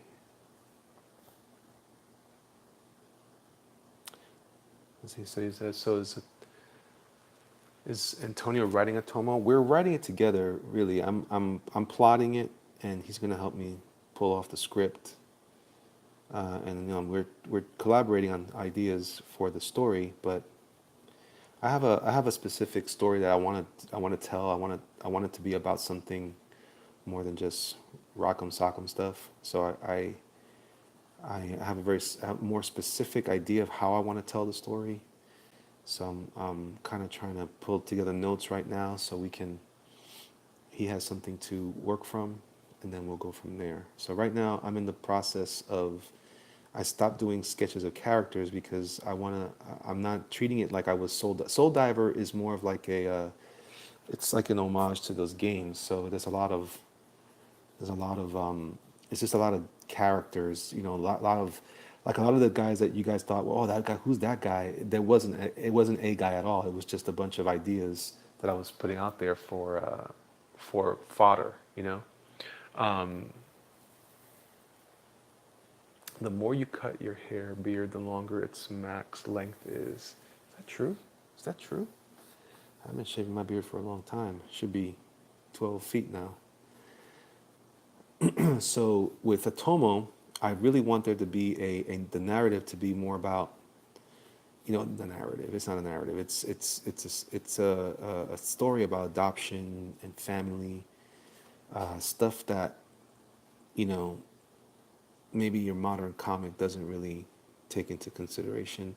I want to treat it more like it's like if I was working on a story for Pixar. I'm not saying I'm good at that, but I think in general I have a pretty good sense of stuff. So I'm giving it my best foot forward, and you know I'm looking to Antonio to help me put it all together. He's gonna help me breathe life into it for sure.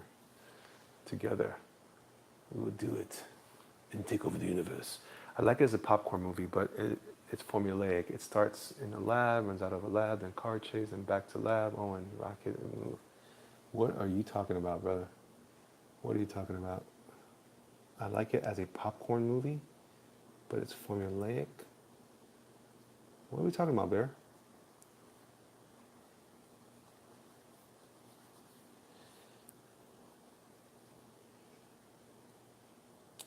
Oh, Venom.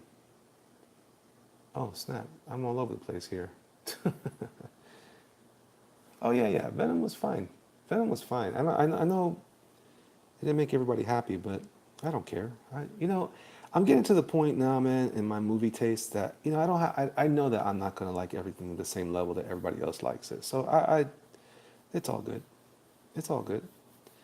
And I'm tired of trying to match up with everybody because we're just all so different, you know, and I don't know, man. Why does Rick have a haircut? I don't know. Isn't the zombie apocalypse a little more savage than that?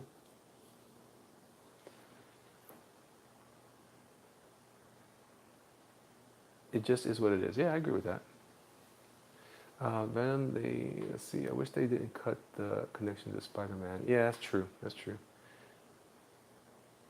Venom, they talk about Venom movie. Yeah, yeah, like I said, I like it. I like it fine. I thought it was entertaining. Um, I'm excited about Aquaman. I think it's going to be a similar vibe. I think we're going to be entertained, or you won't be, you know, and then if you're not.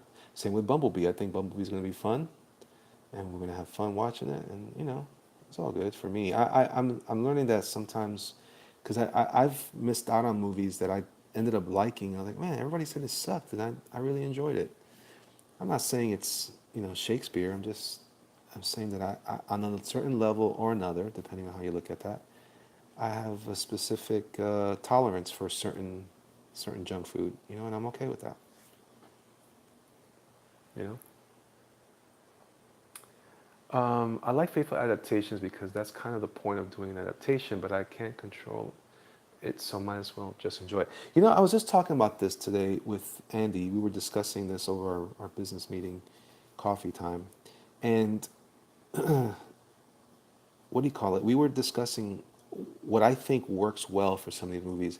One of the reasons why I think we're having a hard time, I don't know if we are, I know I am, with this Hellboy movie is I think what I'm encountering is that there's a principle in art that I learned from some friends that went to better schools than me, and it's a concept that you find in composition and design in the first place in any regard.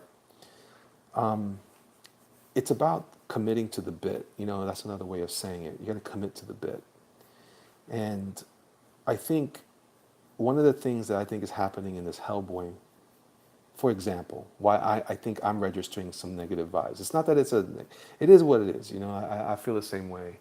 Whoa, sketch, you went paragraph. Crazy. Let's see.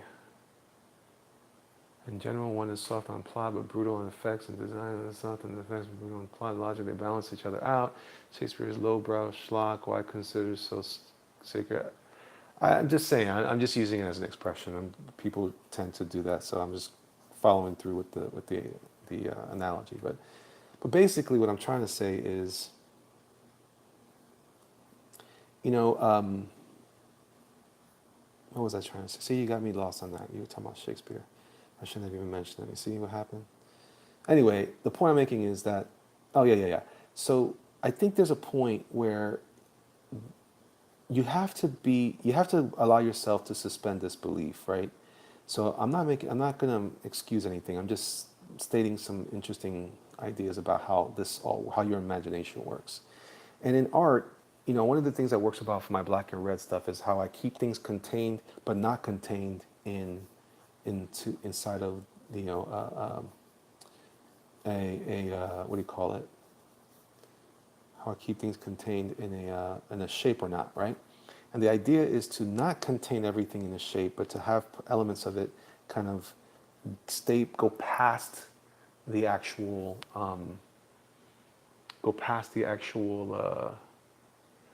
what do you call it? The borders. Let's see. Bear saying, I'm drawing an unbreathable skunk girl right now, and I really like his idea on that parody. I don't know what that is. You were in a meeting talking Hellboy, you were discussing commitment to the bit. Yes, okay.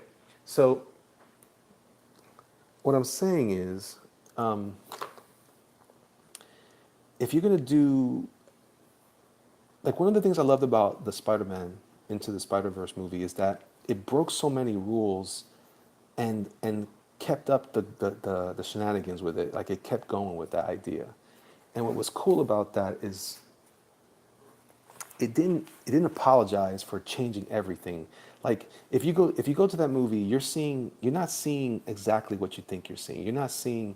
I heard some people criticize it today, and it was a little frustrating because the way some people are viewing it is they're saying, oh, that's the 616 Peter Parker, or that's the Tobey Maguire Parker, and it's neither. If you pay attention to the story, I'm not going to give any spoilers, but if you pay attention to the story, I'm not giving anything away that you haven't seen in a trailer already, so shut your mouths. Everybody just shut your mouths right now before you start complaining. I'm just kidding. You're going to see elements in every time because they do a good job of kind of showing you where that character has been so far, type of thing.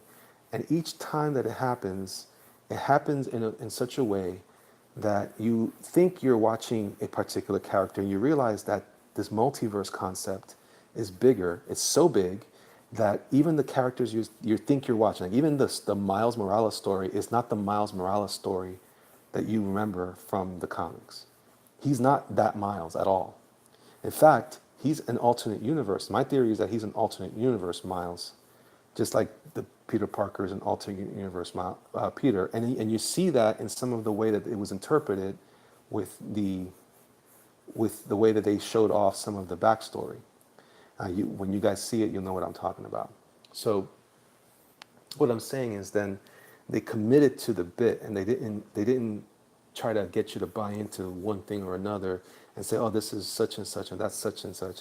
You can actually go in there and suspend all your disbelief because you're not dealing with the same characters that you think you're dealing with. That is not the Peter Parker that you remember. So by what I mean is, if you're gonna depart, then depart. But there's this weird spot where if you get too close to the edge, or you start to touch the edge, it's almost like what happens in comic art. You can create something called a tangent, and that's when people are looking at it and saying it's right there, but something's off. And specifically, a tangent in art is when one line, like let's say I'm drawing I don't know, a building back here, and the edge of the building lines up with his shoulder, and then there's a tangent because the line that makes up his shoulder also makes up the edge of the whatever, that kind of thing. So that's a visual tangent. Now I'm saying a tangent in the story could be that maybe you're putting your emphasis on the on the characters so much that you didn't quite pull it off, and so it looks different. So in Hellboy, you know, he doesn't look that different from Perlman. So now you're asking the question, well, then why reboot it? And if you're going to reboot, why not just make a third one? And then why did we give him the long hair? And you're asking questions like that because now he's different. And so sometimes different is not good or better. Sometimes different is just what it is, different. Unless you just, if you can, to make it good, you have to really commit to the bit. So I would have rather seen a complete redesign of Hellboy and say this is at least this guy's interpretation. Compare that to something like BVS, where the interpretation is so weird because you think they're doing Frank Miller's Superman or Batman, but it wasn't. But they were selling it like it was, right? That was the bit, and they committed to that, but they didn't really commit to the changes that they made to the story. So it felt wrong. It could have been good, but it felt wrong. Let's see if I'm making any sense here. A movie can pull you out of, keep you in, and depending on the consistency of the bit. That's true. There's also the problem with modern wrestling. None of the wrestlers commit to the bit. Undertaker commits to the bit even though he drops out of the character in some promos that no one notices. That's true. Everyone I respect loves Spider-Verse. That's why Undertaker and all those other wrestlers work. Right. So if you're going to go over the top, then go over the top. Just go for it. If you're not going to go over the top, then what's going to happen is you're going to constantly get the, well, what if it feels like you didn't quite hit? That's what happened with Star Wars. Star Wars didn't commit, like I guess they kind of did, but they really didn't because Johnson's take on that was still under the same banner of what was started. So I'm sorry, I'm bouncing around. His movie was based on the last movie done by what's his name, Abrams. So it gave the impression that I'm expecting that one. Had that movie started out like Rian Johnson's interpretation, this might have been a totally different experience for all of us. But because he didn't, now we're faced with the problem of, well, yeah, I hear you, but you were trying to do this and it came out wrong. So they ran into this problem where it didn't quite match the tone that they set in the first place. I think that's where some of these movies go. I think that's what's happening in wrestling, sure. You know, again, Miles was so weird that I was able to follow with it, and it allowed me to enjoy it regardless of who the character. I never stopped and said, "Oh, they're ruining my Spider-Man." I never thought of it like that because I understood all along that it was a different Spider-Man or different Miles or different whoever. I don't know. Does that make any sense at all? Maybe I'm just talking crazy. But anyway. So and if you're gonna do that's like this movie now, that Brightburn, is that what it's called? That one is weird because it's riding right up against Superman's story. It's right up against that Superman story. But that little tweak though, man. Like if it was trying to be Superman, it'd just be another Zack Snyder interpretation. But man, that little tweak of him being evil in the trailer, I'm just telling you what's in the trailer, all of a sudden it's like, oh, what if Superman, what if he were evil? What if, oh, that's interesting. And so you buy into it because you realize it's not Superman, it's like a what if Superman. Oh. But what was wrong with Snyder's, in my opinion, was that he was trying to make Superman that guy. He was trying to make our good Superman, our hero Superman, into the confused monster that this Brightburn thing is trying to portray. Okay, let's see. Sketch says, yeah, kinda. He kinda gets it.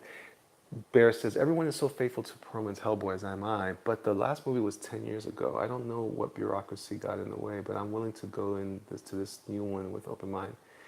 I am too, but I also think it's kind of flat. Like, I don't know, some of the humor was like, bleh. That Superboy Prime movie, yeah, it's like an Elseworlds movie. Yeah, it is, and that's what makes Elseworlds work. You ever wonder why don't we freak out about Elseworld stories? You never say things like, no way, that's not my Superman. Well, it's not because it's an Elseworld story. So Superman can be a communist like he was in Red Sun. Batman can be a vampire like he was in Blood Rain. All these stories can work because they're not really your characters anymore. They're obviously reinterpretations. Where I think some of these DC movies went wrong That's one of the reasons why I think Ragnarok worked so well in the theaters, because I think people just were like so taken, like thrown off by that movie, and they were like, "Whoa, what's going on here? Like what's happening? What? Thor's not acting like the normal Thor. Oh man, this is it's a comedy. Oh, and it allows it allows you to breathe a little bit and just kind of accept it for what it is. So everyone's like, why don't you just accept this for what it is? Well, because it sucked. Because you were trying to tell the Superman story that we all remember, and it all you did was make me feel angry about Superman being a jerk or Batman being a killer or whatever. It just wasn't. You weren't trying to tell that story. You were trying to tell a Justice League story, and the narrative of the time was that we're trying to compete with Marvel, so we were expecting. Again, it goes back. It does kind of work towards your expectations. If your expectations are funky, you might, they're a little more standard or whatever. You're going to be a little frustrated if at the end of the day you feel like you were slighted, or if they didn't deliver what you were hoping for in the first place. And I think that's a big part of the problem.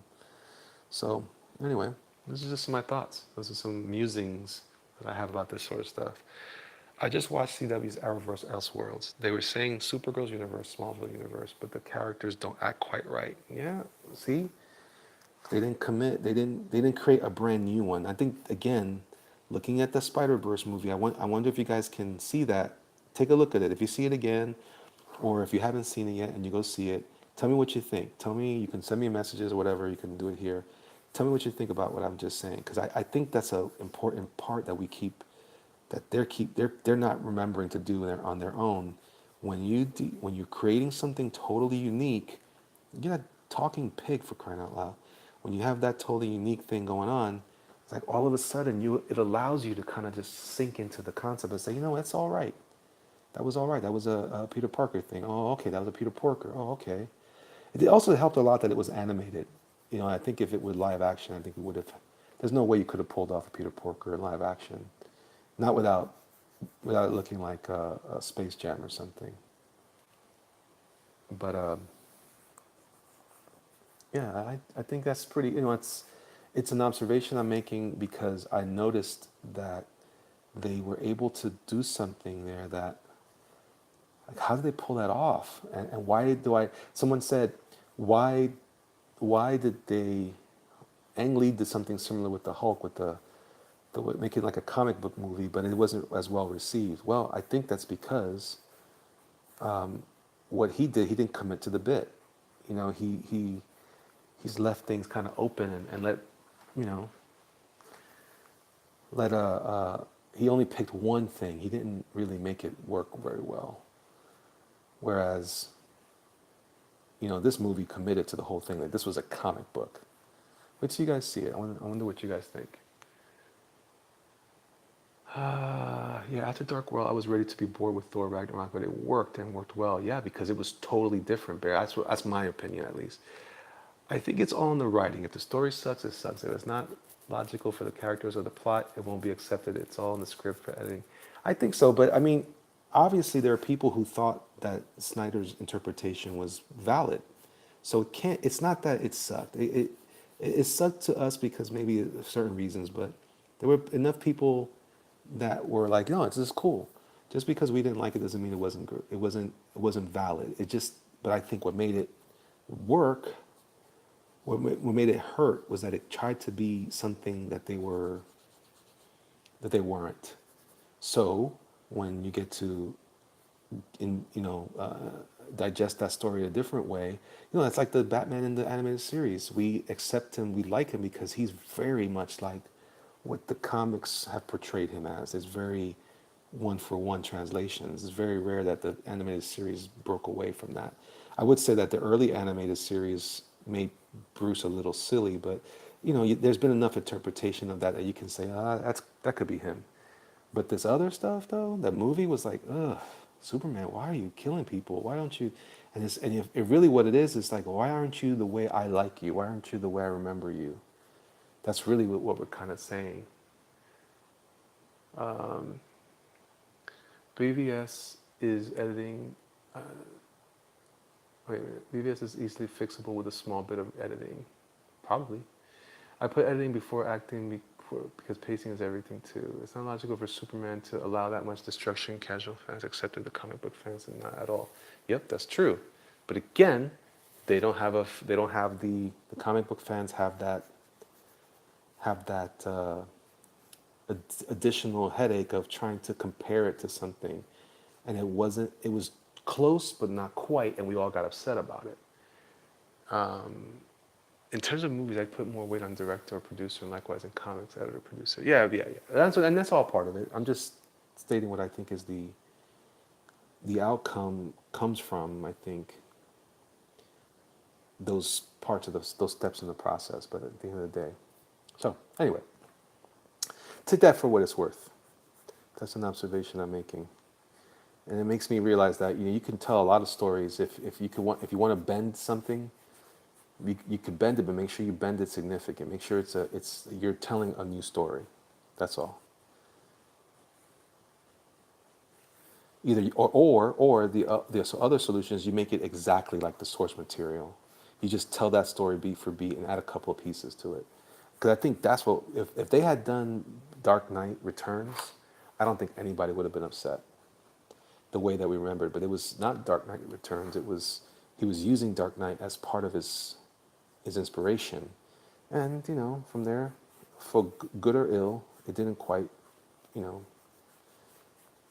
because people are still saying, hey, if you had seen that original one that he wanted to do, it would have been great. Well, maybe, but it still would have been divided, I think, and that's what we're trying to avoid, is the division.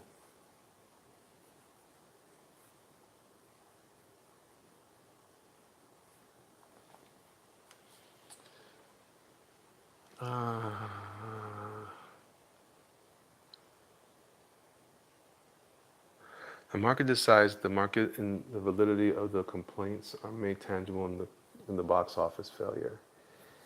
I'm not arguing that. I'm giving you reasons why the market didn't like it. That's what I'm trying to talk about. But don't worry about it. I'm not trying to. I'm not talking about what is. I'm trying to talk about why it is. Like, what was the reason for the backlash? How did this happen? It's not just as simple as that, oh, because they're stupid. That's crazy. These people aren't stupid. No one's stupid. They had a vision that didn't comply with our interpretation of it.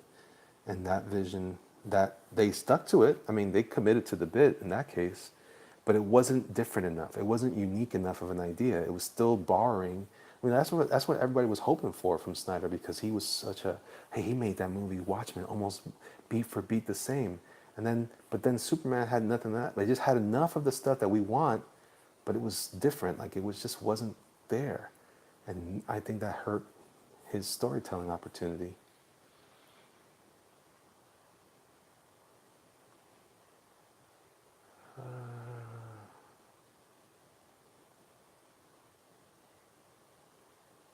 Yeah, well, there you go. I think you guys are way smarter than me. I just draw funny books.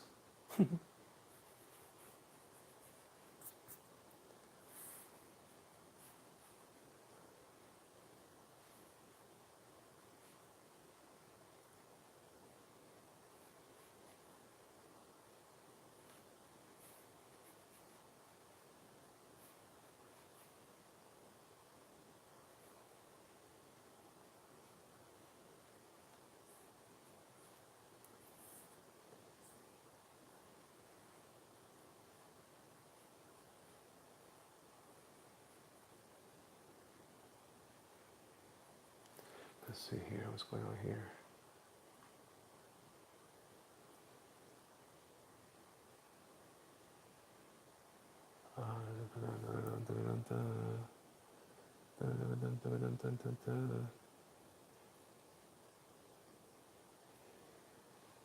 Jeff, you can't hear me very well? Herm. Let me try something. I wonder if using the earbuds doesn't work, if that microphone doesn't work right. Let me try this. Let's put this here. Let's see if this helps at all. Can you hear me better now? Is it better now?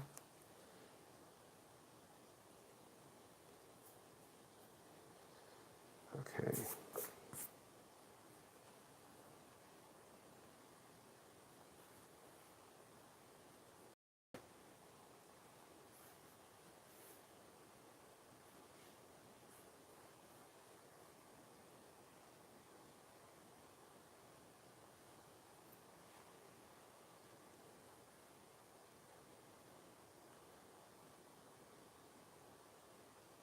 So I'm throwing in these zombies, these forms in the background to represent the zombies, the walkers.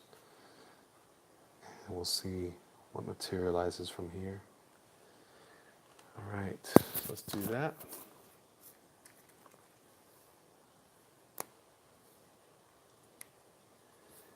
Let's see. So maybe just turning the mic around to my, I think maybe that's the problem, so we'll see.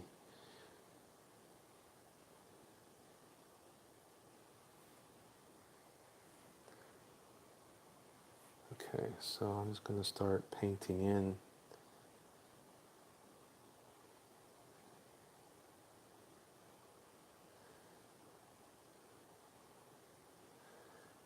my background characters here.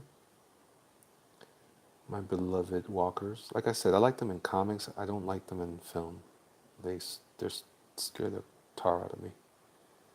It's too it's too apocalyptic for me. I don't like meditating on those sorts of concepts too long. It just I'm a hopeful person by nature. Is that true? Am I really hopeful? I don't know. I don't know that I'm hopeful. I tend to be a little pessimistic from time to time, but I try to be hopeful. So I like to meditate on hopefulness versus nihilism. Let's see here.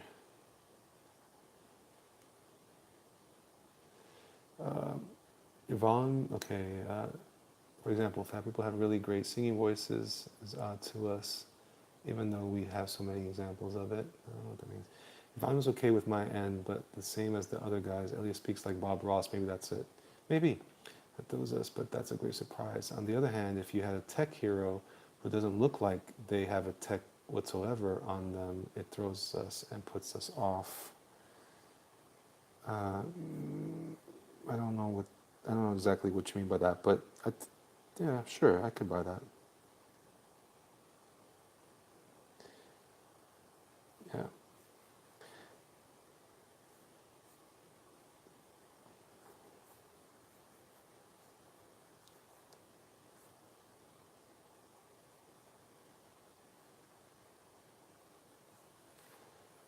Here we go. Here we go. Here we go. Here we go. Here we go. Here we go. DLC and a DJ. Run, run.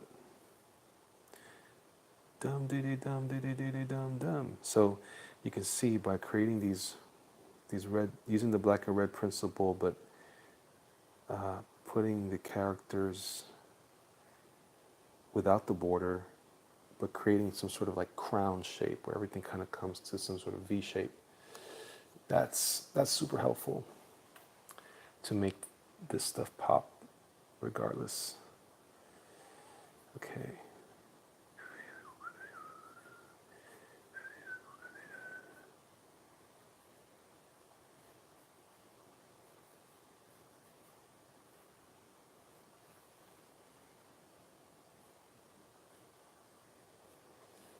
Hey. Bear says, if you're going to be paneling Otomo, how long do you foresee it taking? Well, we're planning on launching the campaign. It's going to take me a while. It depends on how things go, how well funded the project is. I hate to say it like this, but that will literally determine whether, how if it doesn't go as well as I hope, I might need to go ahead and get a full-time job, and that's going to make things slower for me. So we're tentatively planning for it to be released in September to give myself a chance to make it happen. If if it does well, then I can dedicate more time to it, and I don't have to look for that extra source of income in the meantime. And that's about where I'm at right now with that stuff. So we'll see. You know, it all depends on how the market reacts to my concept.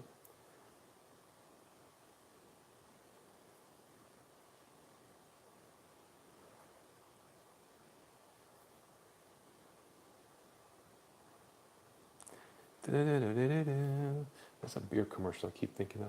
What kind of pen is that red one? This is a Pentel brush pen, red. I don't have a specific further description for it, so good luck.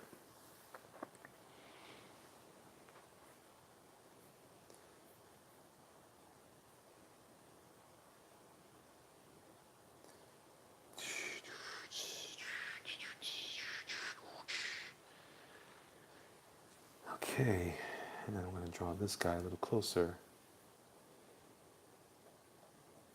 Black and red did well, right? It did. It did well, but that's relative to what I asked for. So if you look at black and red, the initial, we were just planning to do a short print run. We ended up with, after shipping and everything, I mean, it made $8,000. Subtract fulfillment, shipping materials, shipping itself, printing, production. Yeah, it didn't make me as much money as you'd think it would. It basically was a good freelance month, but it didn't take care of me that way. So I don't know. That's what you're asking. All right. I like those zombies. They look good to me.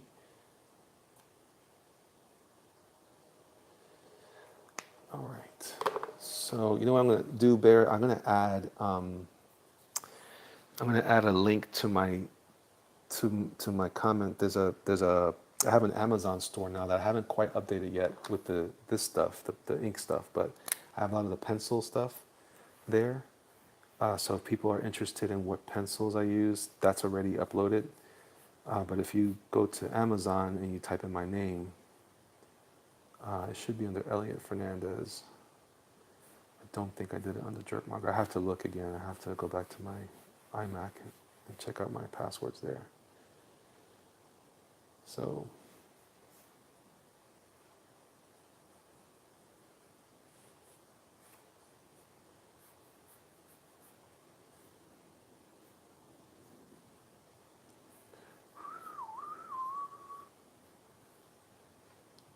Dos Equis, that's what it is. That's the Dos Equis commercial.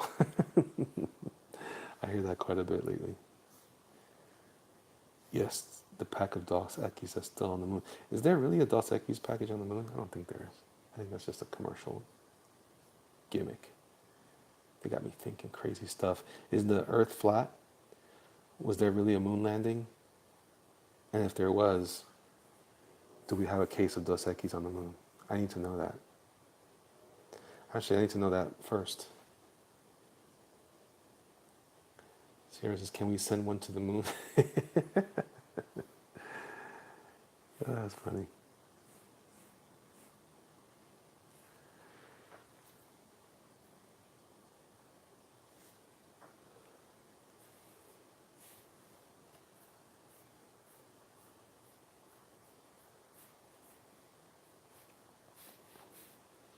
Look at that. Look at this.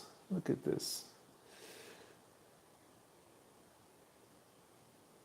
Aha, my Army of Darkness. It sure did, didn't it? That's cool.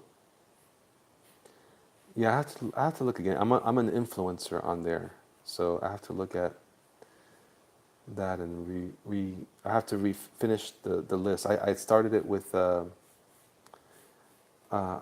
Thanks for reminding me though. That reminds me I have to at least put the link to it in the description. So if you guys, because I do, just full disclosure, if you guys order stuff from there, I do get a little kickback there. But as you can see, I use all those tools, and I never got. I used to want to try to get some like what do you call that, sponsorship from some of these brands that I use, but that's some of those guys have tightened up. I got a little bit of sponsorship from CanSon, but I still buy my own stuff. They sent me some sample stuff of some new product they were trying to publish and promote, and it was okay. But this stuff is I like. The paper is good. I prefer the Canson paper over Strathmore, although Strathmore was my go-to stuff for years. So Jeff Pearson says, I have Prime. That's where I get like all my stuff. Yeah, well, that's what I'm saying. I'm on, you can, that's what I'm talking about. That's what I'm talking about. You'll on Amazon Prime, I believe you type in my name, but for under lists or something like that.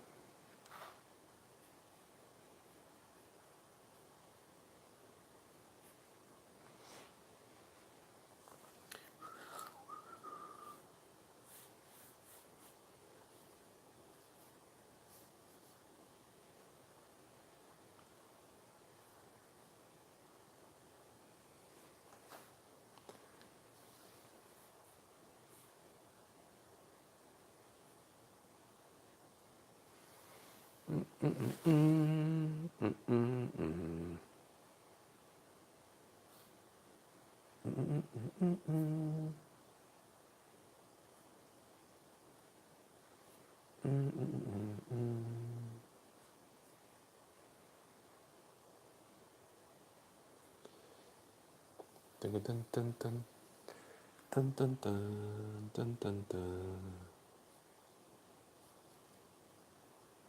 So yeah, I'm kind of cruising along here. I might stop this and finish it another time, maybe later this weekend. But overall, I'm pretty happy with it. Overall, they make a nice little set here. Let me see what you guys think. If I have those in the same window.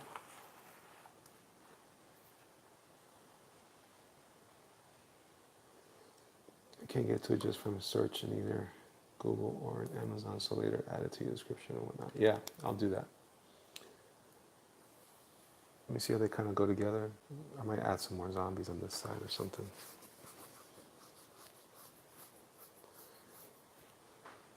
But overall, pretty happy. Pretty happy with it. It's okay. It's very good. It's a very good.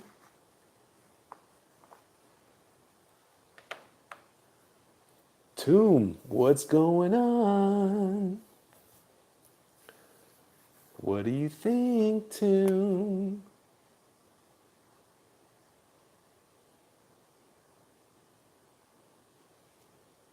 I'm glad you're here. The birthday boy's here.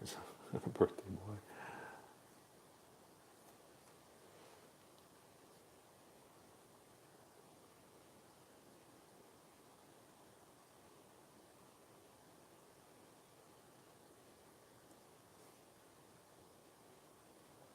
Is every time you do that accent, you sound like my grandpa Louis.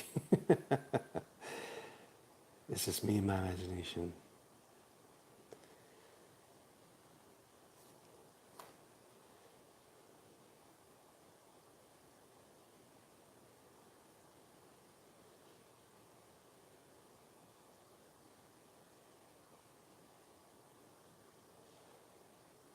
People are strange when you're a stranger. The walkers are cool. That's it? You don't like it?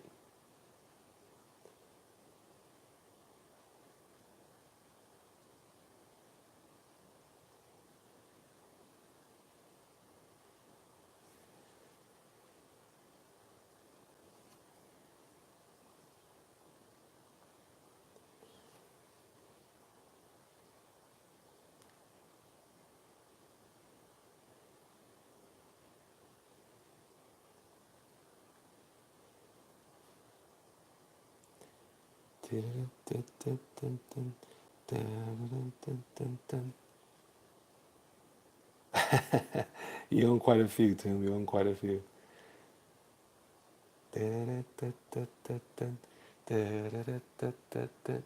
California knows how to party.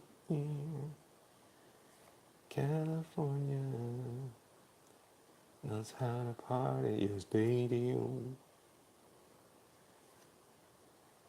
in the city of LA. In the city.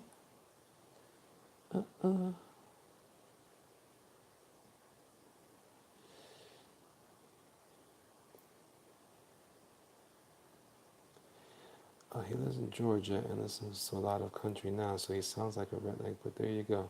When I was a kid, his accent was thick. It was great. I hate country. I like that last part. I hate country. I like country. I don't listen to it much, but I like it. My father-in-law was always big on country. We used to listen to it a lot, and I would visit my in-laws before we got married, and I used to be like, oh, there we go again. But now I learned to appreciate country music. It's not my first choice, I must admit, but I do enjoy the sincerity of it. Does that make sense? I feel, I'm not sure it's true, but I feel like there's a sincerity to country music. The lyrics tend to be a little more interesting to me. And that dude Blake hooked up with Gwen Stefani. That's got to be impressive, you know. I never thought that she'd be into country music, and she's just like a country dude. Go figure. Hey, Devil went down to Georgia looking for some soda steel. What do you guys think? I've been thinking about doing this.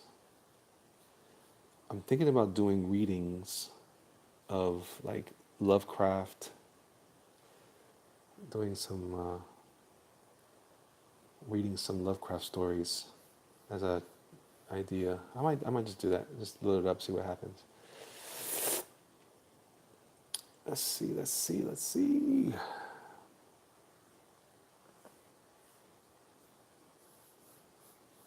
This what you are doing, it is all wrong.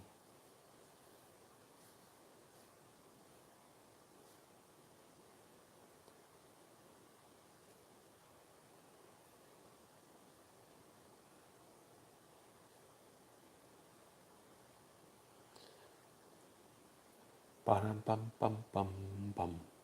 Ba-da-dun, dun, dun, dun. Okay, so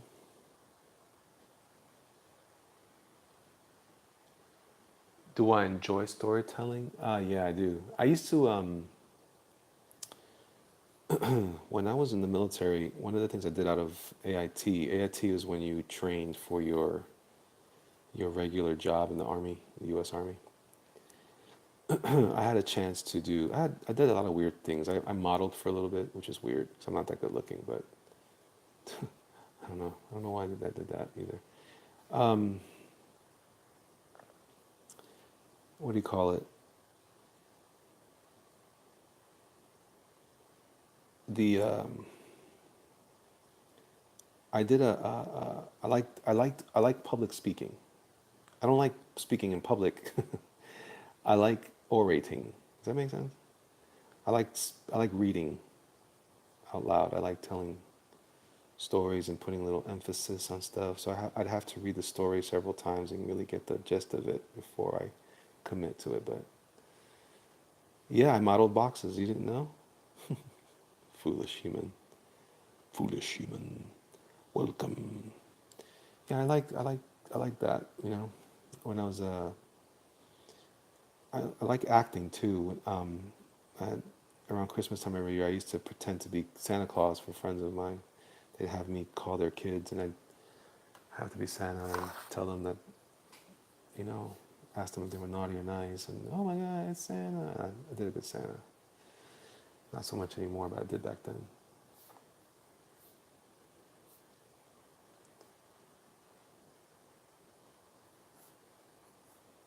Tomb, are you coming to the States to visit?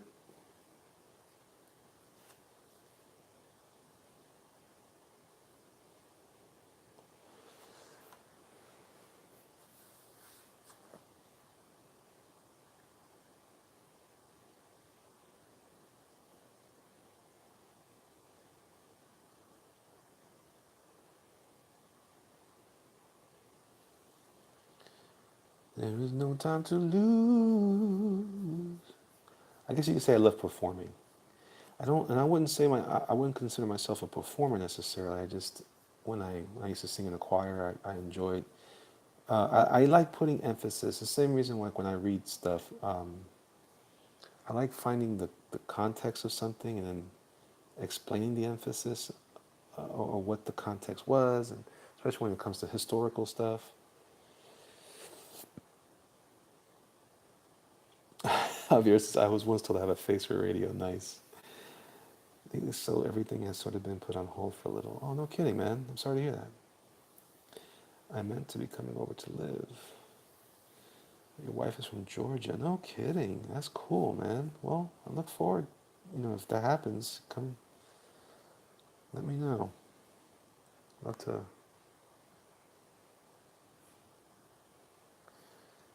hang out or something. I don't live in Georgia, but I.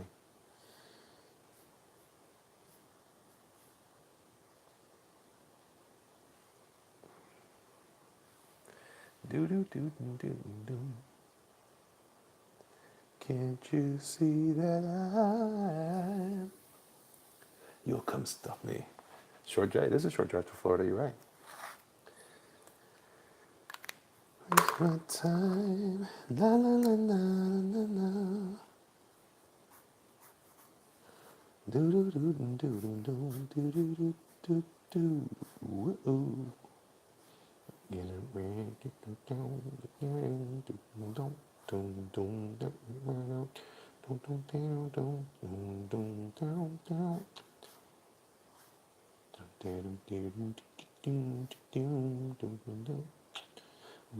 dum dum dum. Why am I singing that song?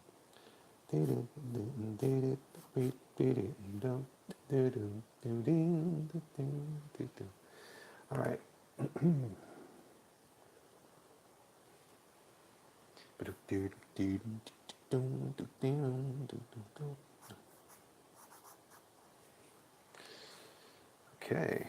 Okay. All right. So we're moving along here.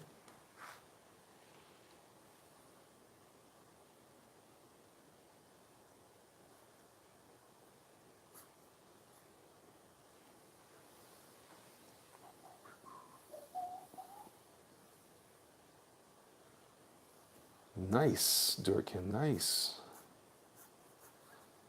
So you color and you write. Good stuff, man.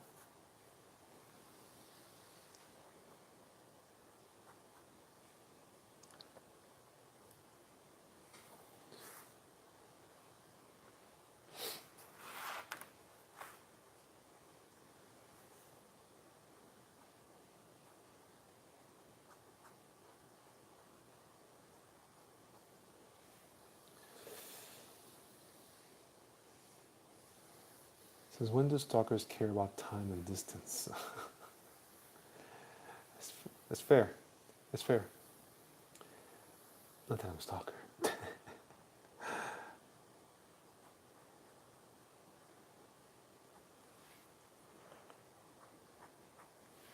One of the things I'm trying to do is also get my office space squared away, because my wife is getting tired of me working out here in the dining room. She's like, please, that's why we got you the office.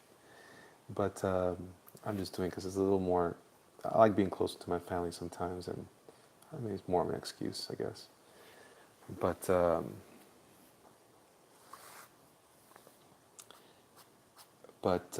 definitely doing that so that I can invite people over from time to time, and you can visit me here at the Jerkmonger Studio and see what's going on. Durkin says, I write, but I started coloring more 2 months ago because writing doesn't get attention, so can't build up an audience with it on Twitter easily. No, I guess you can't. I guess you can't. Make sure this is looking like it's supposed to. Yeah, good stuff.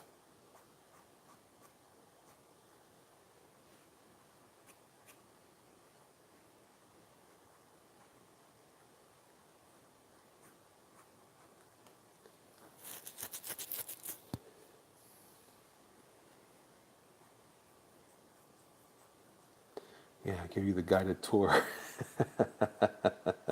There's not much in there, not much to look at, but you'll be welcome. Soon you'll be more than welcome.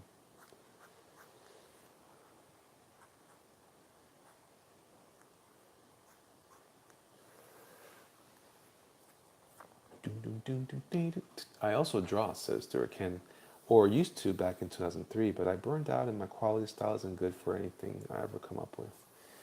Well, I can't, I won't be able to tell you about that, but I think you should do what's good for you, you know? It's funny, because sometimes I can give people advice about their work, but at the end of the day, though, at the very end of the day, you have to be happy with what you're doing, and you got to get it done. Watch over your shoulder and tell you how you're doing. My commission's wrong. That's it. That is it too. I used to try. It's always a dreaded experience to try to tell someone about their work. No one ever wants to hurt. I mean, unless you're just evil. No one wants to hurt people's feelings.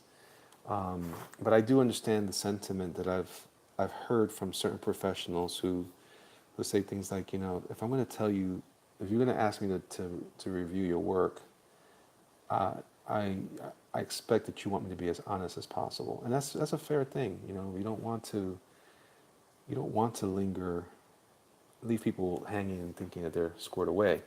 On the other hand, some people are happy with the look that they produce, and that's okay too. It really is okay. I often have to ask the question, well, what is your goal? What is your intended goal? Are you trying to be this kind of artist? Or if you're trying to be Olivier Coipel, maybe you're not quite there. Brutal honesty.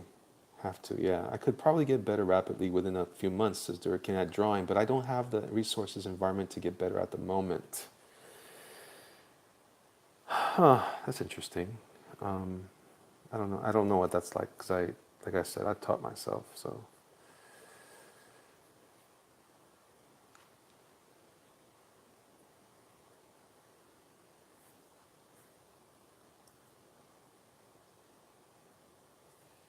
Okay. That's how my father-in-law talks. Okay. Uncanny Kodiak says, I did that, Durkin. Then one day I started posting old drawings on Insta and getting likes on it. I wanted to draw again. It was tough, and like I started all over again. Yeah. Listen, there was a point where I had kind of given up a long time ago. It seems like it never happened, but it did happen to me. Because I feel like I've been drawing forever, but I kind of stopped. I couldn't stop. I mean, I kept going. I picked it up shortly after. I never took that long of a break, but the reality is, you've got to be comfortable in your own skin when it comes to art. And but you also have to be honest, depending on your goals. But it sounds like you're honest with yourself. That's good. That's a good start for sure. What's up, Jose, Alicia, Bro Seth, Bro Tronic? What up? And to Bear's point, sometimes the stuff you think is not good is liked by several people. The question then just becomes, can you make that? Can you duplicate your successes, which is always challenging, but.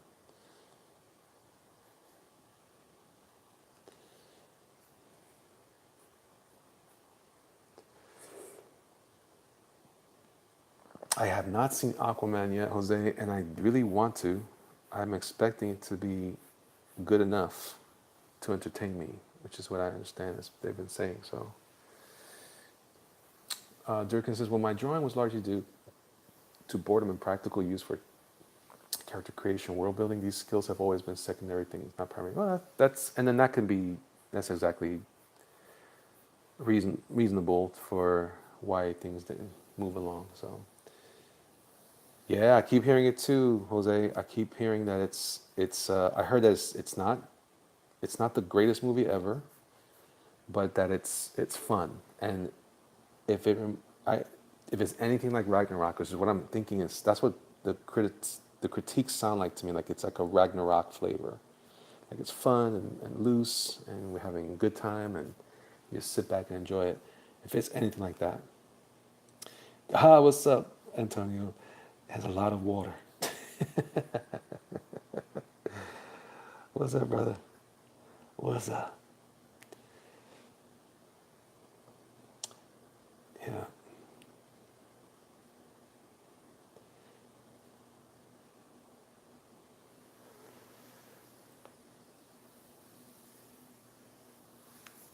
Yeah, I want to see something. Part of this weekend's going to be Christmas shopping for my wife, from the children, and then we're helping someone do an emergency move, which I am not excited about, but such is life. C'est la guerre.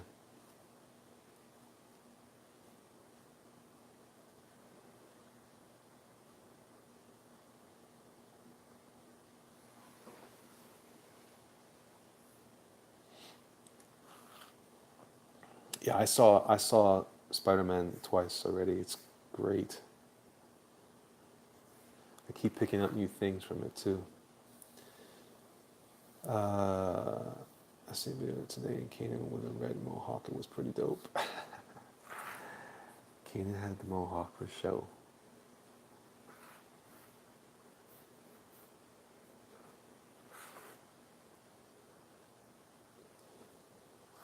Man,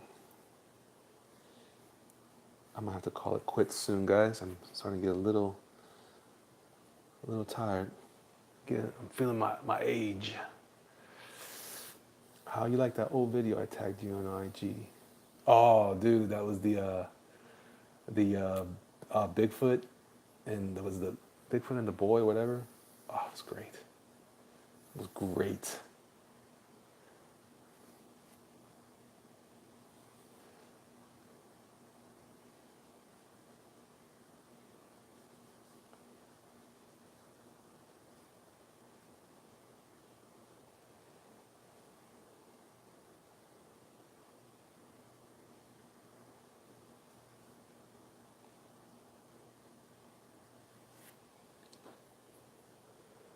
Wow, boy, that's it. That's it. Yeah, man.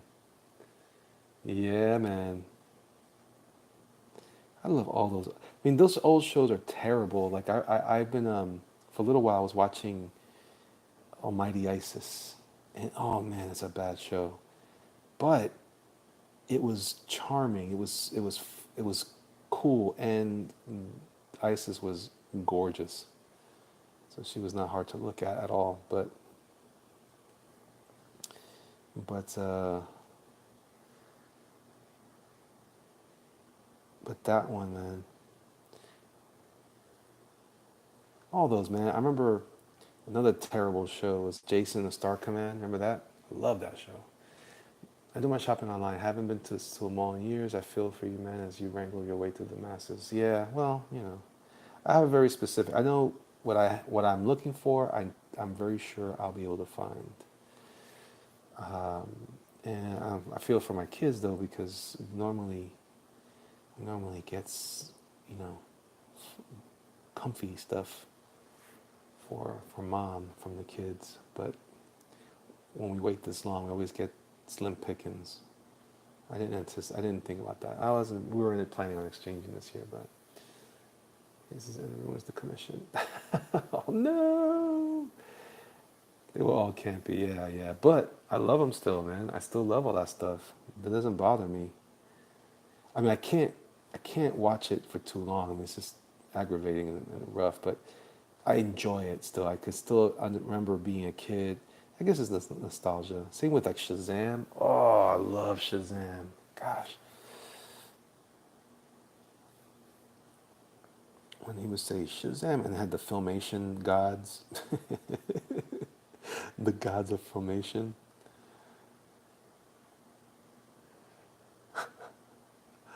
Oh, just thought about that. Can't you see that I? Those old shows were horrible. Who could ever stand watching attractive people in tights running around doing silly things? The horror of it all. Oh man, no, I that and all the old Sid and Marty Krofft stuff. Recently, there was a discussion on Ethan's channel about the old Sid and Marty Krofft stuff, and I totally disagree with him. I was like, no way. HR Puffin stuff was awesome. The Bugaloos, love those guys. Sigmund the Sea Monster, love them. And my favorite was Land of the Lost. And you know, I'm sad, man. It's going back to that other conversation, but the reason why it worked was because it was good for what it was trying to do. The movie with what's his name? What's his name?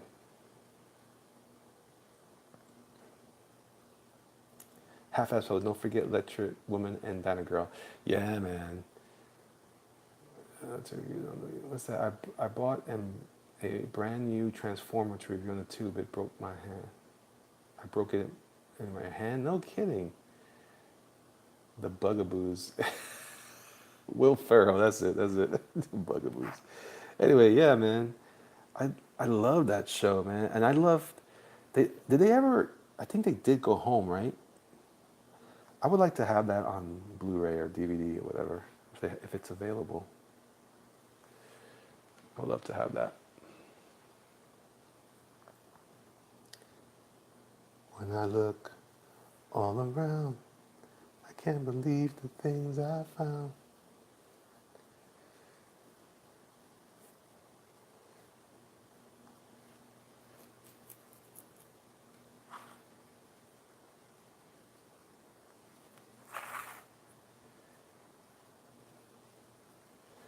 I remember when those shows were big. I mean, I was very young. Um, Will Ferrell and Danny McBride. Yeah, you know what? I can't wait for that new Will Ferrell movie, Holmes. That's going to be great.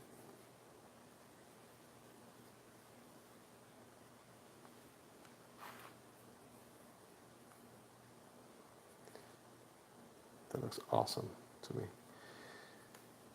I used to be afraid of the T-Rex at the end of the... Yeah, man, me too.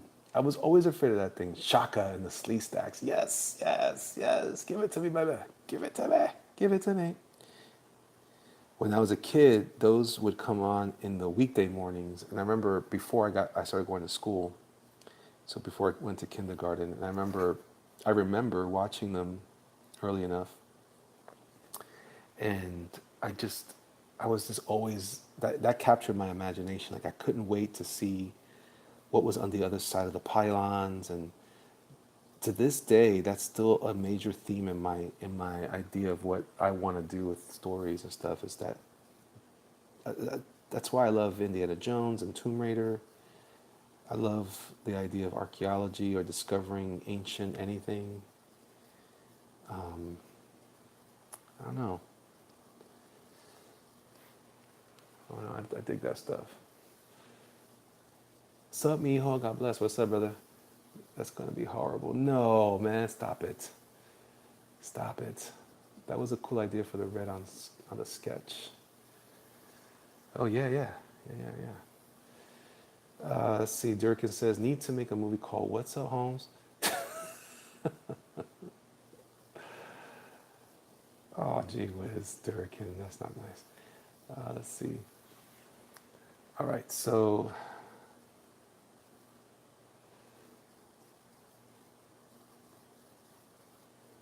I go like this now. And here's Here's Rick.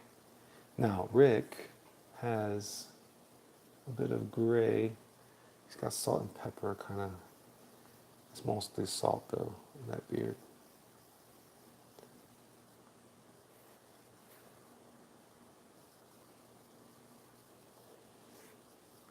Went way back, remember television going off at 2 a.m. and we all got the snow till 6 a.m. Yeah, man, the test pattern, remember the test pattern?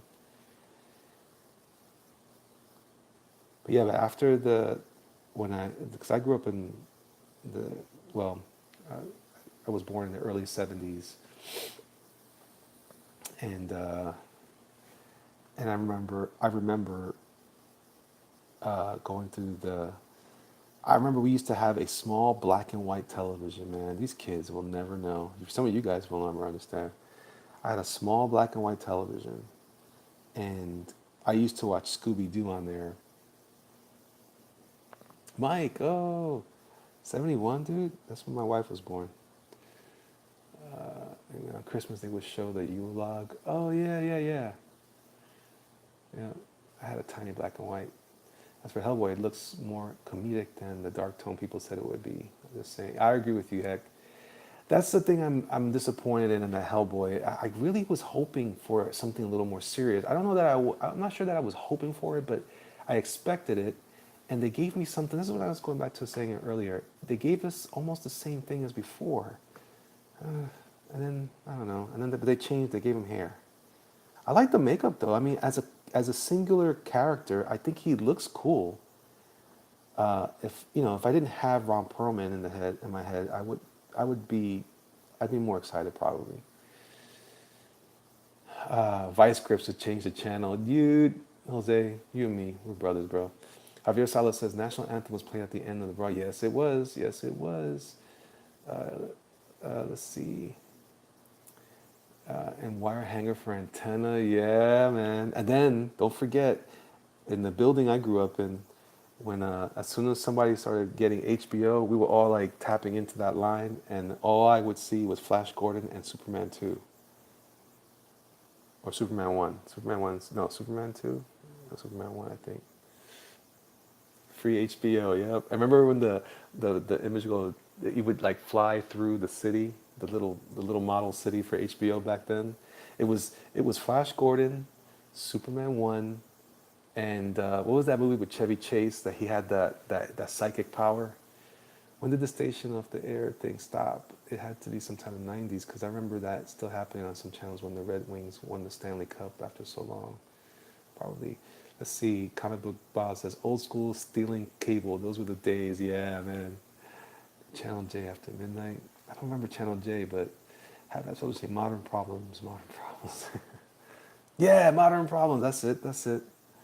With Nell from Give Me a Break, right? She was the Jamaican. Is that what she was? She was like into Santeria or something like that, or voodoo. Oh, so funny. Yeah, those movies, man, and that's all I remember, man. That was crazy. And then I remember when we first got our first VHS recorder, and someone introduced us to the idea of pirating. Oh, you might just call me Blackbeard. Watching the blurry porn. Dang, Mike. That's one of Chevy's best. Yeah. Beta, yeah, Beta. My uncle had Beta. He had this movie called Slidus or something like that. Yeah, Beta was cool. Beta was supposed to be a superior product too. The scenes where he snorts the voodoo dust like cocaine during the exorcism was hilarious. Yeah. I didn't get a chance to watch a lot of that stuff, but yeah, on pay-per-view, never actually see anything still getting uh, caught in trouble with my dad. Yeah. Bootleg Fernandez, that's me. Yeah, Bootleg Fernandez. Bootleg E. Bootleg Jerkmonger. I don't know, whatever. I like it. I did not knowing anything about Napster.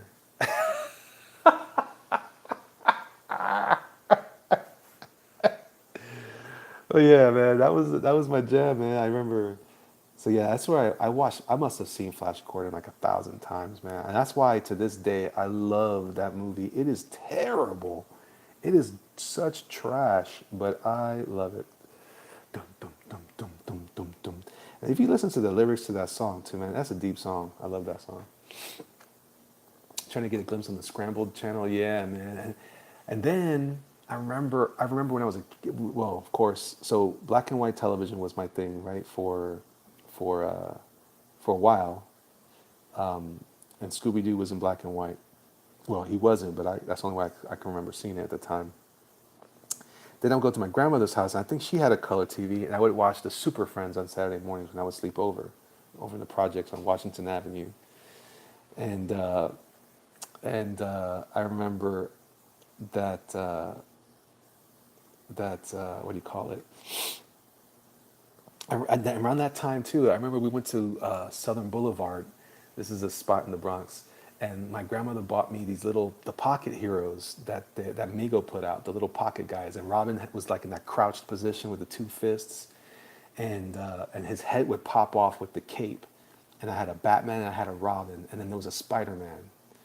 Greatest American Hero was not regular television though. That was on what was that? I think that was on NBC, maybe ABC. Publish, have I published it? Whatever, man. Flash Gordon is awesome. Over to Home and Beacon. Yeah, yeah, yeah, yeah. Super Friends and Speed Racer used to be back to back on some channels back when I was a kid. Going into Woolworths to get your toys. Yeah, dog, right there on the boulevard. I rented what I thought was Flash Gordon 2, but turned out to be Flash Gordon. Hey, man, my parents were trying to take me to a. Hey, take it easy, kid, silly. My parents wanted to take me to a cartoon when I was little, and they heard about this new cartoon about a cat, and it was called Fritz the Cat.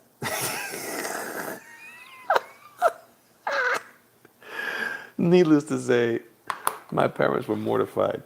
That was great. Fritz the Cat, this is for kids, right? Oh my gosh. And my mom was like, "Ay, Liu, what is, this is not for Elliot."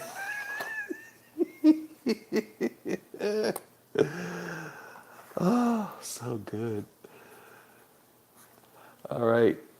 Tomb, what do you think, man? I don't know if you're still in the chat or not, but this is it. Orgasmo was using the first time I saw it. I never remember seeing that. And what else, man? I used to dig that. So, and then when we finally got a color TV, it was like a regular TV, but then we had this giant like piece of furniture my parents bought. It was this enormous television, and it was like a member of the family. We could never get rid of it for years. Jose says, remember when going to Coney Island and buying the Batman, Superman, or Spidey on the stick with the string? Yes, dude. Yes. Yes, I remember that. Oh my gosh, dog, Jose, man. I'm telling you, we're brothers, bro. Tuesday, they look great. Your wife loves them. Awesome. Let me show you again. Let me show you one more time. The set, the pair, the look, the feel of cotton, the magic of our lives. So let me just dust that off. There you go. There you go. We still have the cabinet TV on my wife's parents in the garage. No kidding. No kidding. Oops. Let me just do that a little bit. Yeah, bam. Let's see what it says here. We still have the. Jose says you could kill someone with them, and the hard rubber they were made of. Yup. Oh, I love them, Jose. They were the coolest toys. Them and the balloons. Remember the blow up vinyl? That smelled like. It smelled like toxic plastic all over the place. Durkin says we used to have a 36-inch TV that was like a 4-foot cube. Just as nice. They're gonna look sweet frame. Right on, man. Thank you. Tube TV. Yeah, I missed the tubes, man. They were gigantic though. But before we got our widescreen, we had a large tube that we kept for a long time, and I don't know. I don't know what's wrong with us. And then we had. You're welcome, Tomb. You're very welcome, and thank you for the business, man. I really appreciate that. We also had the. Then we had when we got the VHS. What I would do is I would watch these movies, right? They would come on television, and this is what got me into movie soundtracks. What started for me was Jose. Do you remember on off of Fordham Road? No, off of Grand Concourse, and I forget right behind my building. close to like right on that street, right next to the docks at Bronx Lebanon Hospital. There was the public library there, and I had been introduced. My mom, we went to this store called Genji's or something like that on our way to Fordham Road on the concourse, and they sold all kinds of weird stuff, like a lot of wicker stuff, and that was like a big deal when I was a kid. My mom loved wicker, so we had this. I took the focus glass out of a projection TV and used it to focus sunlight. It made a death ray from an old James Bond. Wow, wow. So anyway, I had this giant Batman. It was a Batman like paper cardboard doll, right? That he had like little rivets for joints. I had that, but I also got Power Records. And my Power Records, I had a Batman Power Record. So I just assumed that if it had pictures or it was from a movie, because there was a Power Record for Star Trek, that the art looked like it was drawn by Neil Adams. I suppose it may have been, but I wasn't sure. So so then I go to the library and I find this thing called this soundtrack to a movie called Star Trek II: The Wrath of Khan. Of course, I was well aware of that. And I get my Star Trek II: The Wrath of Khan record that I borrowed from the library. I'm putting it in, waiting to hear the people talk, waiting to hear the drama because I like the idea of the drama. And then instead, I got a gigantic dose of this fantastic music, and it ruined me forever. And ever since then, I was stuck on those movie scores. Not so much soundtrack. Like when you hear like sometimes when it's like the music from the movie, I don't care for that as much. But the scores were great. Remember the spot in the concourse where you would go to make sweaters with the picks on them and name belt buckles? Oh, I think I do remember that. I do remember that. By the pizza shop. Yeah, yeah, man. Oh my gosh, dude. Oh my gosh. Anyway, so what? That's when you evilly give him a lecture on the difference between square, cubes, rectangle. Yeah, yeah, no kidding. Chris Davis, right on, man.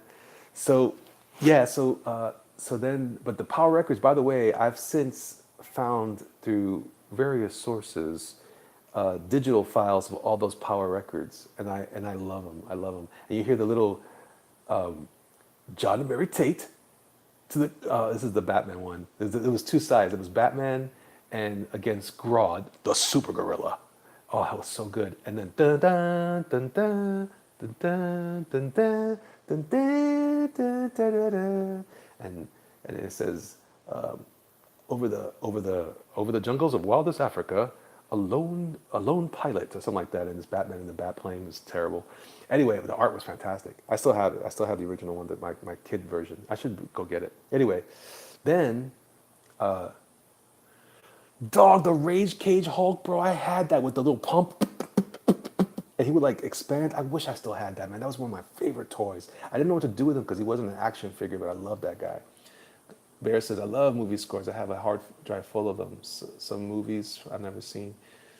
Well, let me tell you what that love of movie scores set me on fire, man. So what I would do with my video recorder, I would play movies. We would record movies off of television, usually sci-fi movies. And then I had one of those. Do you guys remember the brick tape recorders where you had to hold down play and record at the same time, and you go.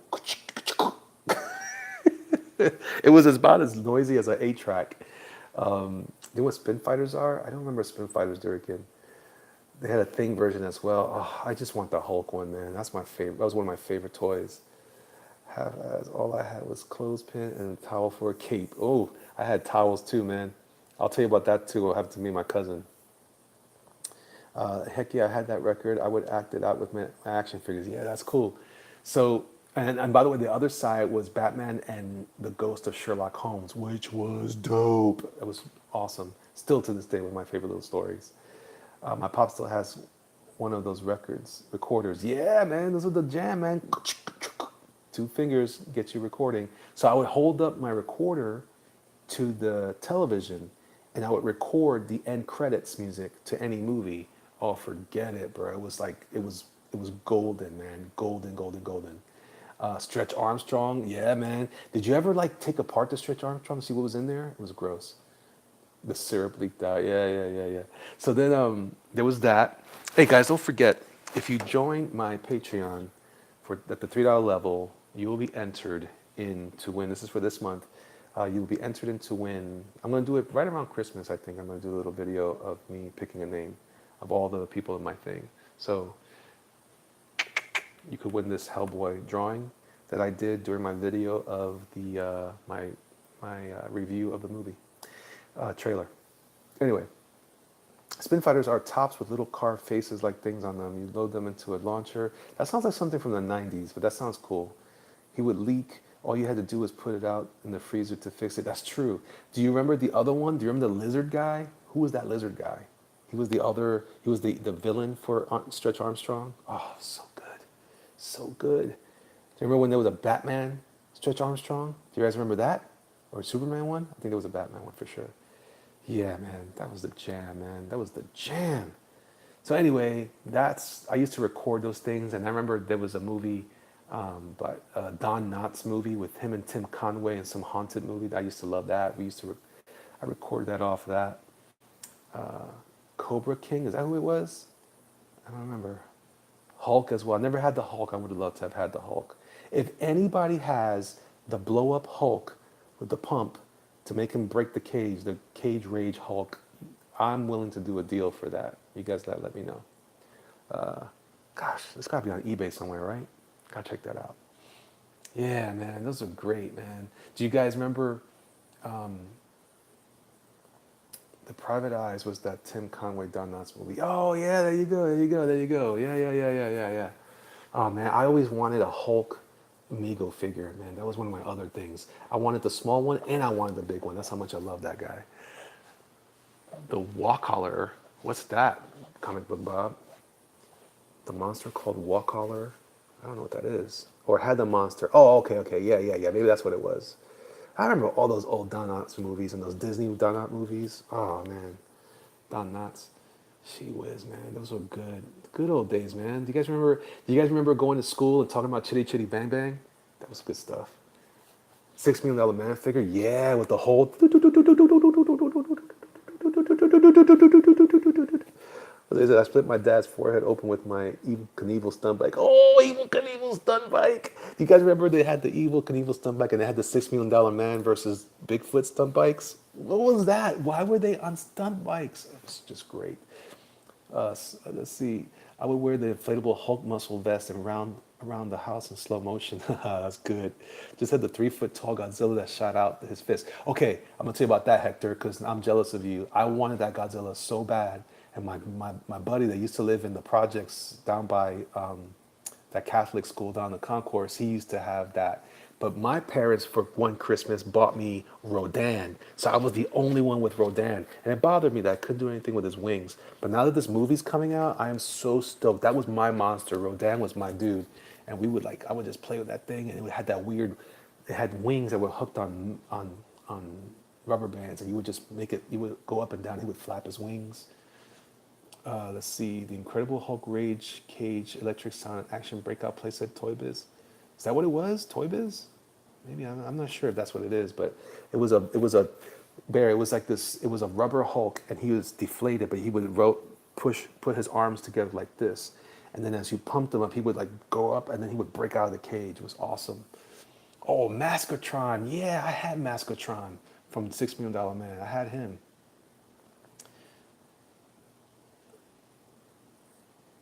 There you go, Weeble Wobbles. I remember Weeble Wobbles. I used to use the treehouse for my GI Joes. Shogun Warriors comic book Bob. That's what I'm talking about. That's how come Godzilla had the flying fist, which never made sense. But he had that cool tongue though. Massinger. My cousin had Massinger. Jose. Gosh, I always wanted Massinger. God. Then there was the other dude, Ray Dean. I loved Ray Dean. I could never get that guy. And when I was younger man, I was at a con and I bought Ray Dean as a die-cast metal toy, and I gave it away. I was so stupid. I should have kept that. That was awesome. That was awesome. Yeah, man. All that stuff was cool, man. And then on Saturdays, when it wasn't school day, we would go over to 172nd Street or 171st, and we would go to this little. We used to call it Lee's, but it had a big Lee brand, like like Lee Jeans logo on the front. So we called it Lee's, and that's where I would buy my Ninja Stars and my GI Joes. Oh, I remember I bought a butterfly knife, and I took it back home. My dad was like, "What are you doing?" My dad was so worried about me getting into gangs. He was concerned because he had a concept of butterfly knives as part of a Puerto Rican gang thing. I don't know why. But there was that, man. And remember nunchucks? Remember when everybody was rocking the soft nunchucks and then the hard nunchucks, and everybody was always hurting themselves in the crotch. That was terrible, terrible time. Oh Lord. Let's see. Yo, Elliot, YouTube. Let's check out this YouTube thing. Let's look at this. That's it. That's it. Oh, that's it, man. I love that thing. Oh, it was so weird too, but I loved it. And he smelled like vinyl. Oh, I'm gonna like that video. I'm gonna subscribe to. Well, I'm not sure. Should I subscribe to this guy? Is that worth subscribing to? I'm gonna save it to watch later. Yeah, man, good stuff. Good stuff. That's it. That's it. You discovered my weakness, Bear.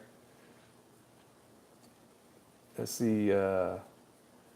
Nunchucks are legal in New York now. Really? That's crazy. The kung fu slippers, dog. Heck, dog. Seriously. Uh, Little did your father know, gangs were the last thing on your mind. You were secretly into modeling.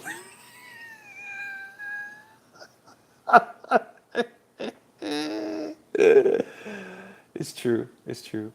Every bad guy in the 80s had a butterfly knife. That's true. They're fairly cheap on eBay. What's cheap? The toy? In box 850? Dog, that's crazy. Tabbies, not ninja slippers. That's it. That's it. Do you remember that store, Jose, on Grand Concourse, just before you hit Fordham Road on the left side, like by the RKO? I think it was the RKO. Or was it the Valentine? I don't remember. No, Lowe's, the Lowe's Paradise. There was a store there that had the what do you call it? They had in the store window. They had like a bunch of like martial arts supplies, and they had the slippers in the room in the window. And I remember I used to be like, oh, I want those so bad. And kids used to wear them to school. Do you remember that nonsense? Do you remember when we used to take our jeans and we used to wrap them around our ankles? It's crazy. Before we had skinny jeans. Vintage 1978 Marvel Comics, The Incredible Hulk, Rage Cage, fun stuff, mail away, $999. I won't be getting that one. Wah, wah. They had the size stars, the practice dummy. Yes, yes, the practice dummy. I remember that guy. It was right. It was right as you were approaching Alexander's across the street. Oh man, dog, that was the best. I remember that time too. I remember distinctly being like close to the winter. It was rainy. I remember seeing that place there. Yeah, man. Yeah, man. All that stuff was cool, man. I was just watching the Dungeons and Dragons. This somebody. Who was it? You on Candy Kodiak? You sent me a link, or you talking about this guys that were doing videos. I went to those videos of the YouTube channel, going over the old cartoons and the toys. Man, do you remember the old Dungeons and Dragons toys, guys? Do you guys remember War Duke? That everybody in my school wanted, all my boys wanted War Duke. I think one guy had it. One guy had War Duke, and we were like, oh. I had this one friend. His name was Nicholas. Nicholas, his parents were divorced, and they were always compensating for. Yeah. They were always. Yeah, the cartoon was awesome, Bob. The cartoon was awesome. All my friends, we were always jealous of Nicholas because they kept buying him all the toys. So he had all the cool. He had Crystar, the Crystal Warrior, and all the Crystal Warriors and the castle. He had all the He was the only guy I knew who had all the Dinobots, and he had all the Insecticons, and he also had all these GI Joes. And I think he ended up with the USS Flag, and I was always like busted. I only had like 5 GI Joes. I remember when I bought Quick Kick, and I figured out how I could customize my toys. I used to put Quick Kick's head on Snake Eye's body, made like a little cool action figure. Like it was like Secret Agent Quick Kick. Kenny Kodiak says, I hate when the simplest toys that made the best of days when you were a kid is like stupid expensive now. Dude, I know. But that's what happens. People want to pay for nostalgia. So, although the Hulk is pretty dope, yeah, man, he was great. It was him, and I had this robot called Tobor. It was robot spelled backwards, and he was a remote control robot. Do you guys remember the color forms? Color forms was awesome. D&D was cool. I hated it in Spanish, but then Dad got free cable and PR. Oh, what's up? Do you guys remember color forms? And do you guys remember when they were selling the Spider-Man webbing in a tube? It was terrible. I had it. I didn't know what to do with it. And you were supposed to click here and then go here. Underoos. I was going to say that earlier. Comic Book Bob, who was your favorite Underoos? Shrinky Dink. Yes, yes, yes, yes, yes, yes, yes. Oh my God! I remember at Christmas time we had these little peanuts, Charlie Brown cartoon stuff. Zartan is your favorite, Javier. Mine was Blowtorch. That was my first one. Spider-Man. See, I had all of them. I had Spider-Man. I think I had Spider-Man. My favorite one was the Hulk, but I was always mad because you didn't get the chest. All you got was a stupid. But in retrospect, it wasn't stupid. It was John Buscema art on the left chest, the Hulk. But the pants were purple. Man, good times. But anyway, there was these little Christmas ornaments that I got from Peanuts, and we would paint in the paint, and then you would put it in the oven, and it would bake or something. Nonsense. Airborne, yeah, dog. That was second wave, though. That was second wave. One of my first ones was rock and roll, and I was so mad because rock and roll was defective. He had two left arms, and so he would hold his. So he would hold the machine gun, the M60, all jacked up.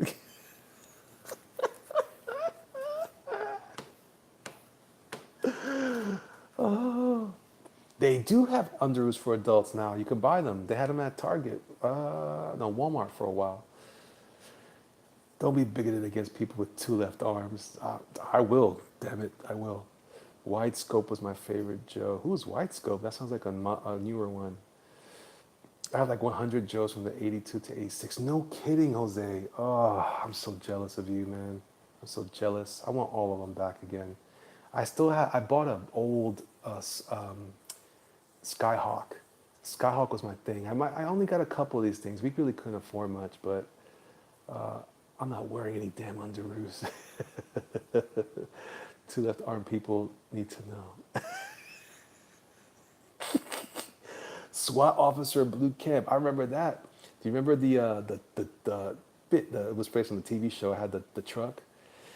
Fat people don't fit in the new underoos. Half-ass says I was a Storm Shadow guy. Yeah, I remember when Spirit came out. Bro, they were so cheap too. I could get enough of them. That's why I think I like them so much. I used to love the Sky Striker, bro. My favorite was it used to be called the Warthog, the Rattler. The Rattler was awesome. That was my favorite. Shockwave. The Mobat, the Whale. Oh my gosh, newer version is Wide Scope. Oh. I had Havoc and Sergeant Slaughter. Oh, I had Perry. Did you ever get Perry, William Perry? I did the Send Away. I had a G.I. Joe that I was playing with one time that somehow got launched into the air. Somehow it came directly on one foot and it exploded. The rubber band broke, it flew apart. Oh, dude, you could have fixed it. Get a rubber band. Comic Book Bob says, Uncanny Code, get them for your wife. They have them for women. Barry White voice. Oh, yeah. Oh, yeah, baby. But the Batgirl one's on tonight. Hey, I feel bad. I made my son feel bad. I had a vintage ripcord, and I let my son have it. And he was riding in the back of the van. This is when he was very young. He was like 2, 3 years old. And I'm a terrible dad, guys. I really am a terrible dad. I put so much pressure on those kids. Poor kid, man. Anyway, he was so nervous. I had put such an emphasis on taking care of the stuff, and then he drops it out of the window. Oh, my heart broke. I love that figure. But I was trying to be like, oh, I'm going to give it to my son, but I was really kind of like hoarding it for myself. Good times, though. Are you telling people to wear a Batgirl as if she's an object? Yeah. What's wrong with you, What's wrong with you, Durkin? Yeah, man. So that was a good times, man. And then you guys remember when the Walkmans first came out? I was telling my son, because he keeps breaking all his earbuds, and he's wearing this weird headset. And I'm like, man, Stranger Things called. They want their earphones back. Remember the orange?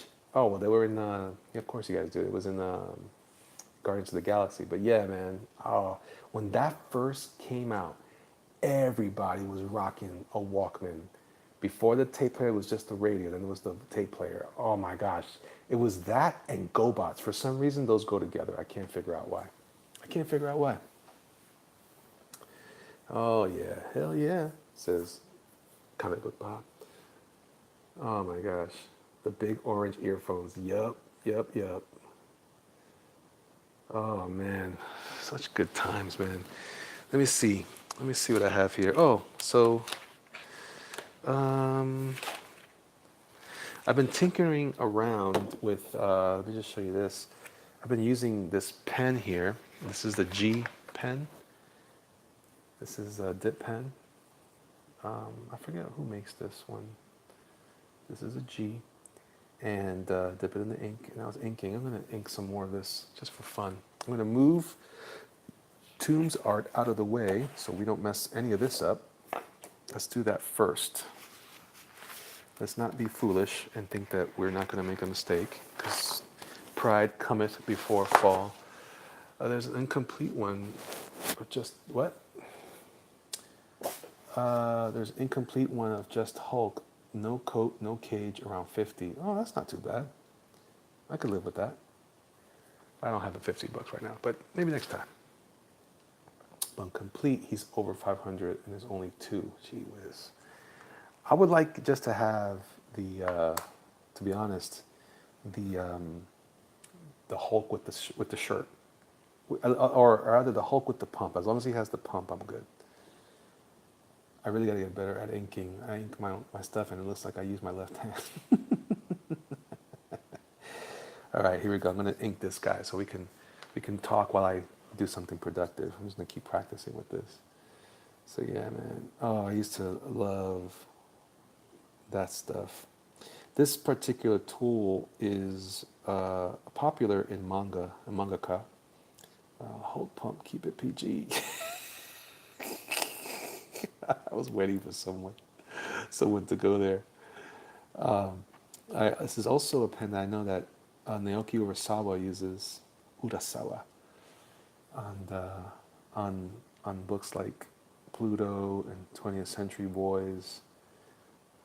So it's not supposed to be used as energetically as I tend to use it, but it's cool. Yeah, man, Genji's was cool. Do you remember Genji's, Jose? Are you still out there?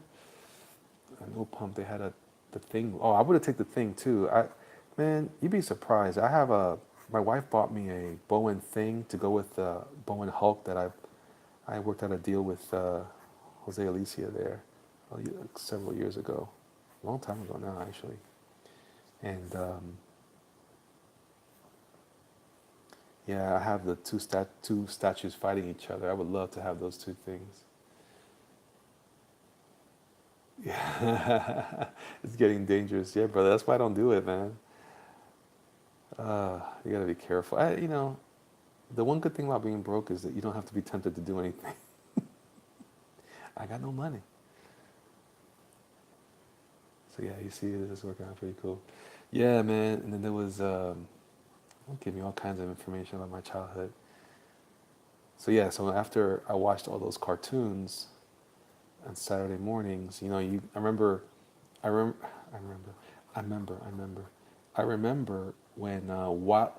Wide World of Sports would come on, and I knew it was either Wide World of Sports or Wild America. Both of those would signal the end of the Saturday morning festivities. After that, all you had left was a bowl of empty cereal, or empty cereal bowl of your favorite sugary treat, and it was game over. No more cartoons for the rest of the weekend. You'd catch something on Sunday, but it was never the same. It was never the same. And He-Man only came out in the weekdays, along with Thundercats. At least that was the way it was in New York. Man, good times, good times. Good times, ding, ding, ding, ding, these are the good times. I gotta make sure I update the title to include Rick Grimes on Walking Dead. Yeah, man, those were some great times. And I remember one of my best friends, his name was Steven, his brother, his brother had the Mego figures that I wanted. So they had a Hulk figure, which I was always jealous of. And they had I was jealous a lot. I wasn't missing much, but I missed enough that I was like, ah, my parents bought me one year Migos Star Trek figures, and I had the bridge to go with it. Tomb wins funny of the night, LOL. Hulk pump. Mike Tyson used to fight on Wide World of Sports. Yeah, yeah, yeah, yeah. I remember liking Jim and the holograms, but I remember nothing of the show. That was on a Sunday mornings. I remember that. Do you remember when the GI Joe movie came out with Cobra La? It was I was that one Sunday morning. I'll never forget. And I remember they were advertising it. And I was like, oh, Cobra La, what is that? Cobra La La La La La La La. It's good stuff. It's good stuff. Yeah. Ah, man. Tell you what. Tell you what. Tell you what. Tell you what. Yeah, man. It was great to be a kid in the 80s. We had Transformers that had metal in it. You could break your sister's face with it. I almost did a couple of times. Those were good times. Those were the days. That was another thing. That was another thing I hated about the night. Like you would watch the after school cartoons, and then you knew you were heading into prime time because there were all these old shows. Or back then, even back then, they seemed old. They all the television shows of my childhood that were in prime time looked like like except for Knight Rider and 18, even 18 to a point. Um, all the shows had like like Benson and Soap and Maude and all these shows. They all look like old mothball TV shows or something. Don't want to dox, but I've heard you say before. What's your son's daughter's name? My son's name is Aiden, and my daughter's is Kylie. Comic Book Boss says my daily routine after school: Robotech, Transer Z, Voltron, Mass, Thundercats. Yeah, man. Half-Ass says Serpento is the best GI Joe villain. Yes, he was. All those shows are still in prime time. Yeah, yeah, yeah. Yeah, they just were weird, man. They were old and mash. So my uncle would always, and I knew it was like, ugh, it was like it may as well have been geriatric. Dee, dee, dee, dee, dee, dee, dee, dee. Von Newhart was weird, but I'm sure it was quality. I just didn't appreciate it then. This I command. Let's see. Sierra Whiskey says, "Hey Elliot, have you been in touch with IndieCron at all? They have an upcoming section for CG indie books. Atomo would be a perfect project to showcase on IndieCron. My Black and Red was on IndieCron. Um, Definitely going to be. I mean, I guess so. What's the benefit of being on IndieCron anyway? What exactly does that do for one's project? Does it mean anything?"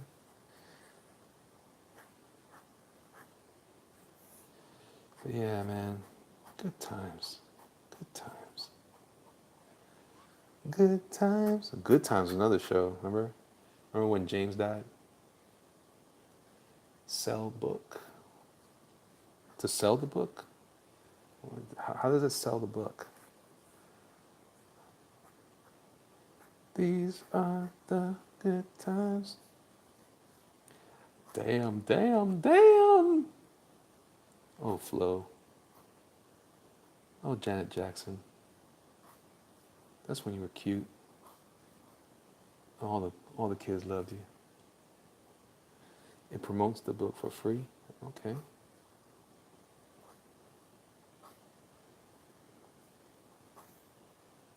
I just thought it listed the. I thought it just listed the book and its what do you call it? It tracked its sales or whatever. See, okay, I don't know why two of mine share the same names. My oldest name is Eden. Huh. which is a version of Aiden. Maybe that's why I thought so. Oh, interesting. Sierowski says, and the upcoming section is new. It will be build buzz before you launch. Interesting. They've sold nearly $1,000 in sales for you. What? All right, don't get mad at me. I'm asking the question. Gosh, I don't know. That's why I'm asking. I'm asking. I'm just asking. I'm just axing. Pixel Trader is cool, but he brought on two people who might end up causing problems long run. What is Pixel Trader? That sounds terrible. Why do I want to betray pixels?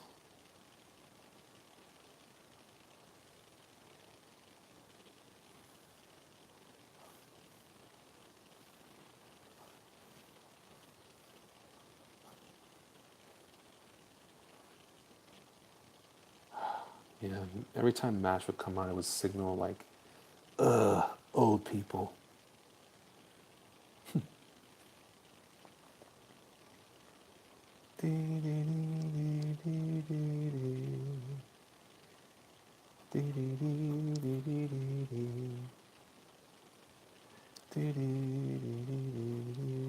This is ridiculous to do this, but I started it.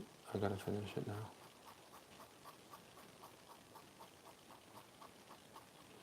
Let's see.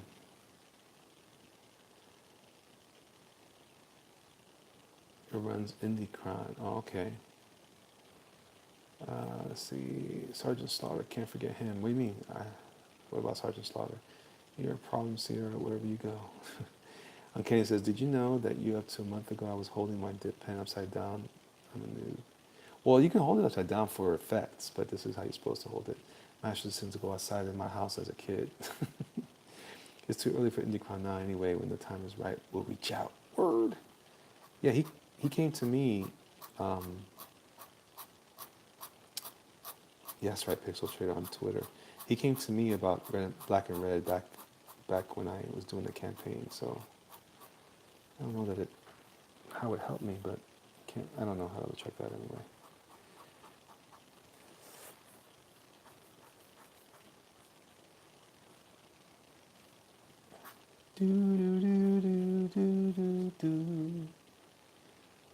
What was it with old people in MASH? because people that really cared about that it was based on the Korean War, and I was growing up during Vietnam. Well, I was born the year Vietnam was over, so that was like the big. I think that's why I think that was the closest war generation that came behind or before us in our generation. And of course, the World War II generation group, the greatest generation. So we'll write and draw the comics too. Nice. Okay, so anyway, so there you go. I inked this guy. It's not meant to be very dynamic inking. It's supposed this pen produces a very dead line. You could put a little pressure on the tip, but you will get minimal effect from it. But it's perfect for doing cool little. What people like to do with microns, you can use this with. Or it's the Crow Quill is actually more flexible than this. So let me see. How about this guy? See, I was inking my scroll.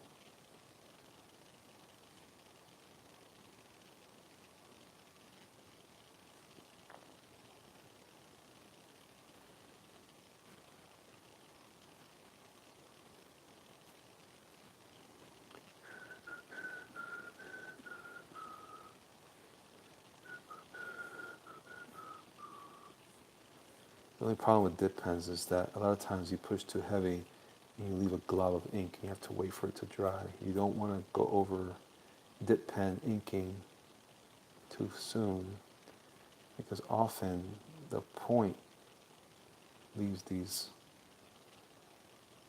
bubbles of ink that when they dry they look nice, but when they're still drying, not so much. It's nostalgic now, but I hated this song growing up. For a good few years it came on right after the last afternoon cartoon, so I was like, no, yeah, man. Yeah, I mean, I almost didn't like kung fu movies for that same reason. But I was so kung fu movies were like Chinese superheroes, so I was like, they fought, they used karate. Of course, it was kung fu, but we called it karate back then.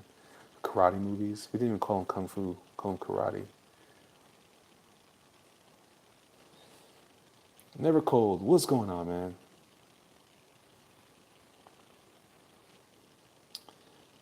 I didn't know you were part. You were brought on as part of that council things here. What's going on? I don't know what's going on here.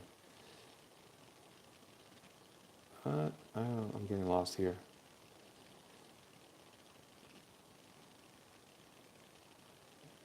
Council thing. What are you talking about? I feel like there's a separate conversation going on here that I'm not privy to.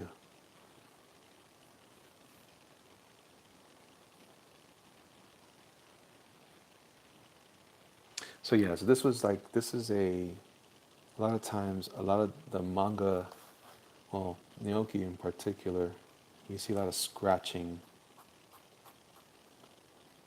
in the inking, like this kind of stuff.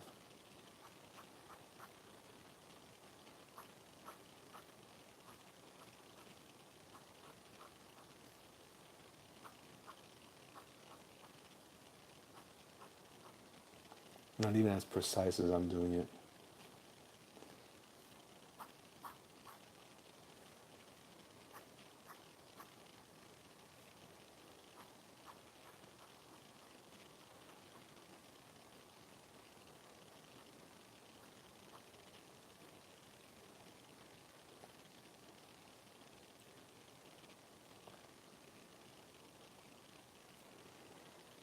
Oh, council. I see what you guys are talking about. Well, do you guys think that maybe it's because they're trying to not so much gatekeep as it is to just kind of quality control it? I don't know. What do you guys think about that? Is it such a bad thing to curate? Is curating a form of gatekeeping? Or, and if it is that a bad thing?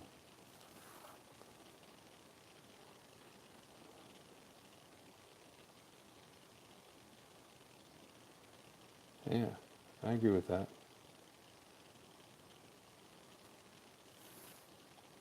It's not a public utility, right? It's not like they're keeping water or electricity from someone because of their content necessarily. That'd be gatekeeping, I guess, in a negative way.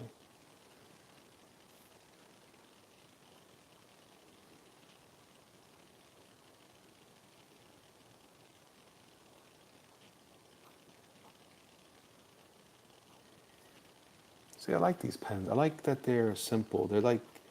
They usually, pens like this are usually included in the sketch, they're called sketch packs for the speedball nibs. And I almost got those guys to sponsor me once.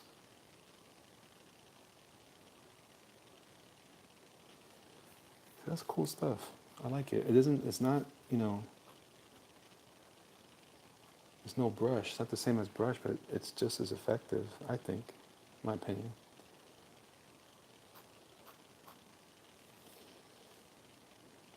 So if someone's on the quality control can be construed as gatekeeping, but it's kind of necessary. I think it is. If I had my own site, well, like in my channel, if I decide I want to start interviewing people who are comics gate-esque folk, I'm still gonna I'm not gonna bring anybody on. I'm gonna only put on what I think is quality. And it's my opinion, of course, but you know, that's also my brand backing up um, what we are looking at.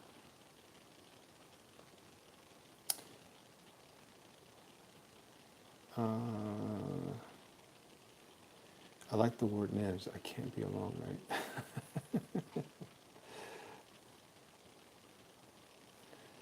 I like nibs.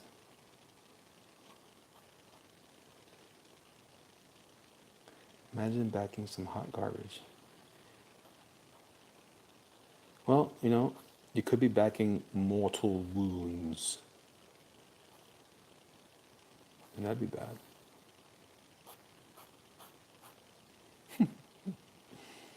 Every pixel's sight, and he can do whatever he wants, but that move removes my desire to support them as much as previously because I don't want them to be a bottleneck. I don't know. For me, I like it when I go to someone who's reviewing stuff that I would like. You know, I guess that depends. I hate when I go to a comic shop and someone says, "Hey, I picked this out for you because I thought you'd like this," and it has nothing to do with anything that I like. So that kind of depends, I guess. And you know, Pixel let Mortal Wounds on the site. Uh-oh. Uh-oh. It wasn't Mortal Wounds, it was Mortal Worlds. That's why people should create their own lanes. All the gatekeeping nonsense is lame. I agree. Because I'm a gatekeep. I'm going to keep my own gate. I'll call it Monger Gate. Look how pretty those lines are, man. That's cool stuff.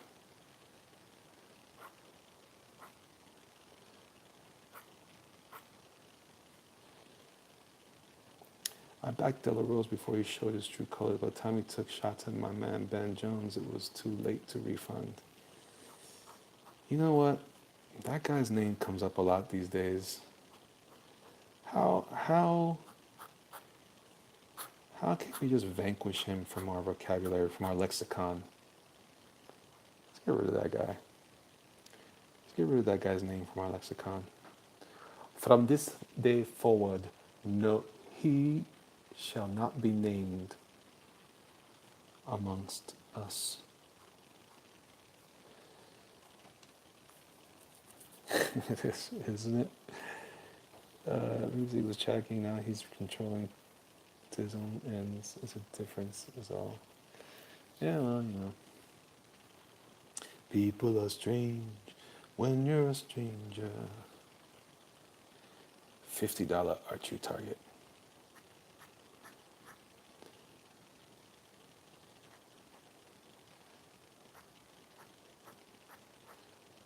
He who shall not be named. What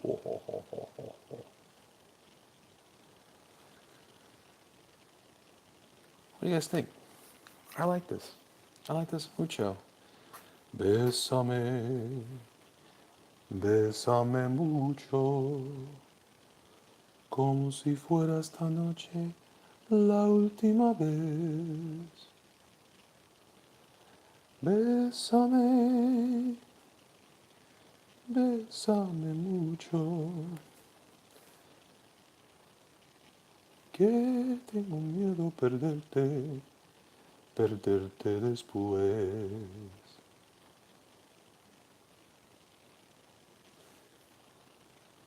My grandfather used to sing, quiero emborrachar mi corazón con un palito de Don Q. Don Q. You guys ever drink Don Q? It's good stuff.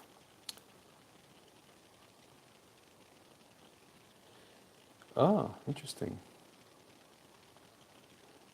Of course, none of these guys are that, but you know what? If that's what you see, that's what you see, homie. That's what you see. You know what else was a quintessential thing in the 80s? Billy Ocean. There'll be sad songs to make you cry. Love songs often do. Along with, what was that other dude? Peter Gabriel and, gosh, what's his name? I can feel it coming in the air tonight. Phil Collins. Oh, Lord. Boom, boom, boom, boom.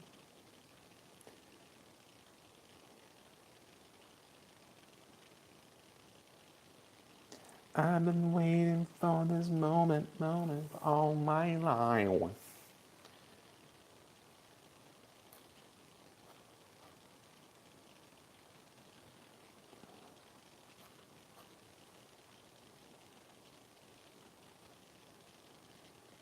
Yeah, Never Cold. He was great. Billy Ocean's excellent.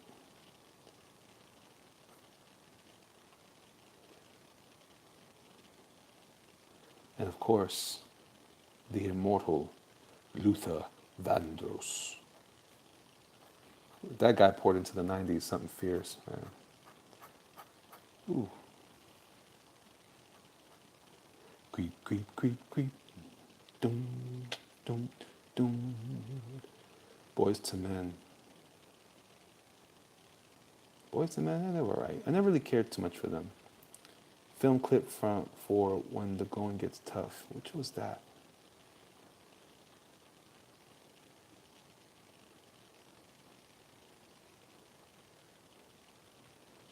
Concentrate on the important things. F drama. True. That was me just being honest about them. You see them, they've kind of gone in for the freezer since Ethan got bored. I deal with facts. Word.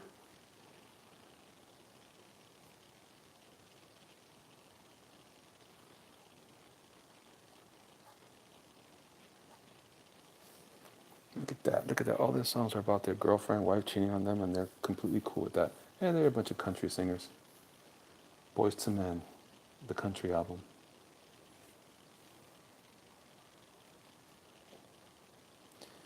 Then we're gonna to the end of the road. And then after the 80s, 90s was all about Dwayne Wayne glasses.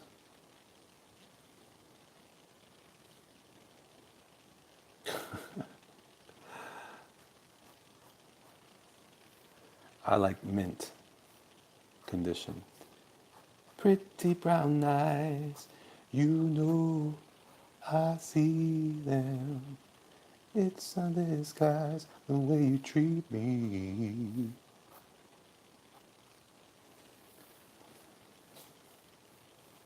Oh, Babyface was great.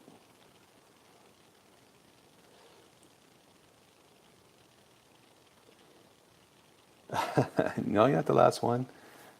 And this is important stuff, man. I practice. This is me practicing. Someone was asking me earlier about cooling down. This is what it looks like. I like to cool down with inking in particular. Inking is a very therapeutic experience for me. It's like, look at this. All the cool black stuff.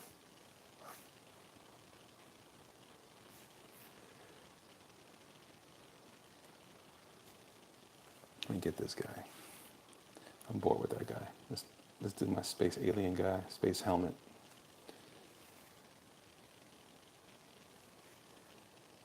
You know who my favorite 90s group was? Tony, Tony, Tony. And now Raphael Sadiq is dopatronic, man. I love that guy. I still can't understand how people are throw their money at people rapping about how much better their lives are than yours. Huh?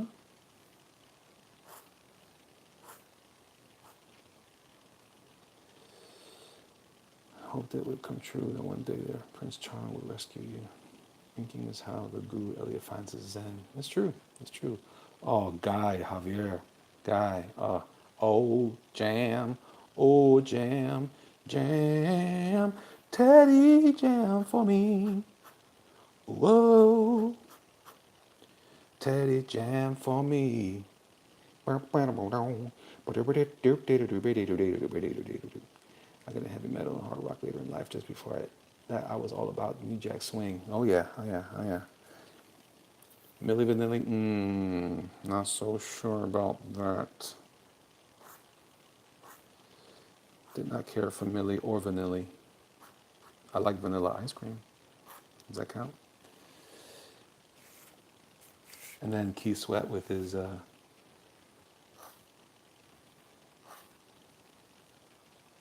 I wanna go outside.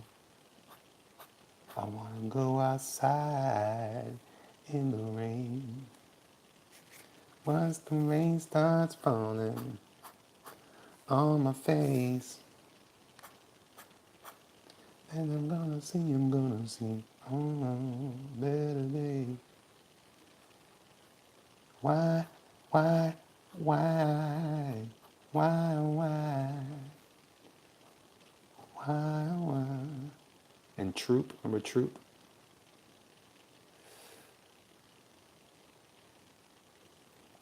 It was dope. I still remember why. Vanilla Ice. Ugh, I was done with that back then. But then I was done. Ice, ice, baby. Ding, ding, ding, ding, ding, ding, ding. Ding, ding, ding, ding, ding, ding, ding.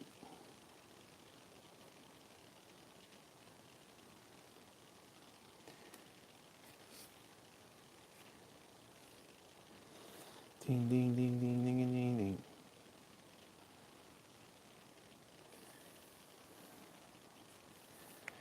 Let's see. All right, I think I'm done with the inking and stuff. I think I'll finish this guy off. I don't know.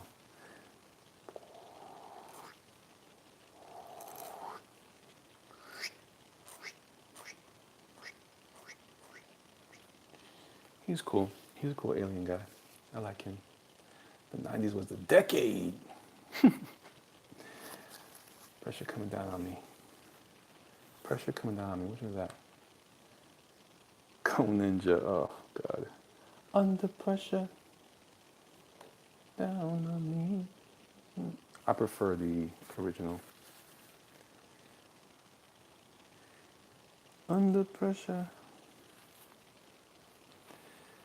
It's funny that I just discovered. I've always heard his music in the background, but I'm appreciating Bowie more than ever now. I didn't like him when I was younger, but now I like him. And of course, the Prince, the purple one.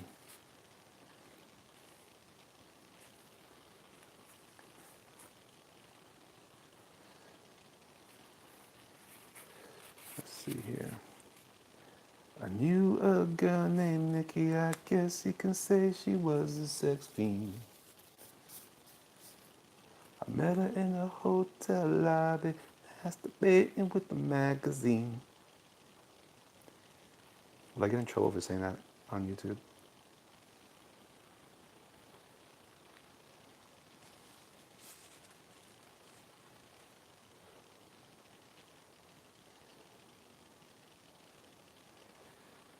I like both of them. Prince I like longer. When doves cry. Do, do, do, do, do, do, do, do. Hey, hey. Oh, do you guys remember when Whitney Houston was fantastic? Like utterly fantastic. Incredible. It's, and she solidified that nonsense when she sang the national anthem. Oh, say, can you see by the dawn? Still, to this day, probably the greatest of all time, in my opinion. By the dawn's early light, what's surrounding him? At the twilight's last gleaming, whose broad stripes and bright stars. If there was a wedding, there wouldn't have been a funeral. If there wasn't a wedding, ooh. I think I know where you're going with that, brother. All right, I'm gonna call that somewhat polished. I really should take the nib off, but I'm gonna leave it there for now. All right, kids.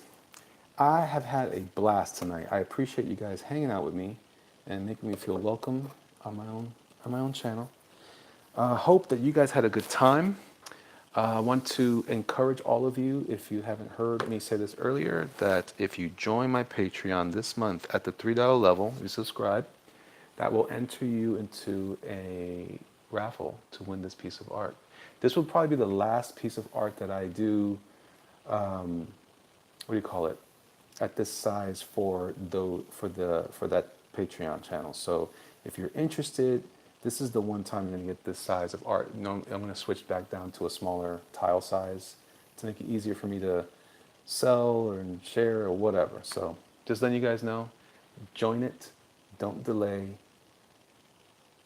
That's the truth, Ruth. All right. So anyway, I appreciate you guys. Tonight was great. We got a chance to do a couple of commissions. You can see here what I worked on. It was Daryl Dixon and what do you call him? Rick Grimes. So I'm pretty happy with that. Thank you guys. I appreciate it. I appreciate it. Those the rules, right? What do you mean the rules? I don't know what that means. Thank you, Javier. I appreciate that. Thank you, Uncanny Kodiak, for putting all my links there tonight. Yes, but you're in CG, so can't possibly be black. Okay. Great hang all. Yep, bro. You should get Mike to let you open, draw, and quarter with the Star Spangled Banner. So great. Oh, thanks, man. I appreciate that. Also true, amazing art. Thank you, Never Cold. You got it, Toom. I appreciate you as well. Thank you for your business. Thank you also, Ikari Press, for your business. I will call you shortly, my friend, because I'm about to hit the sack. But I'll give you a quick call. Yes, so thank you all. I appreciate all you guys. I hope you guys have a great night. God bless you all, and we will talk later. Bye.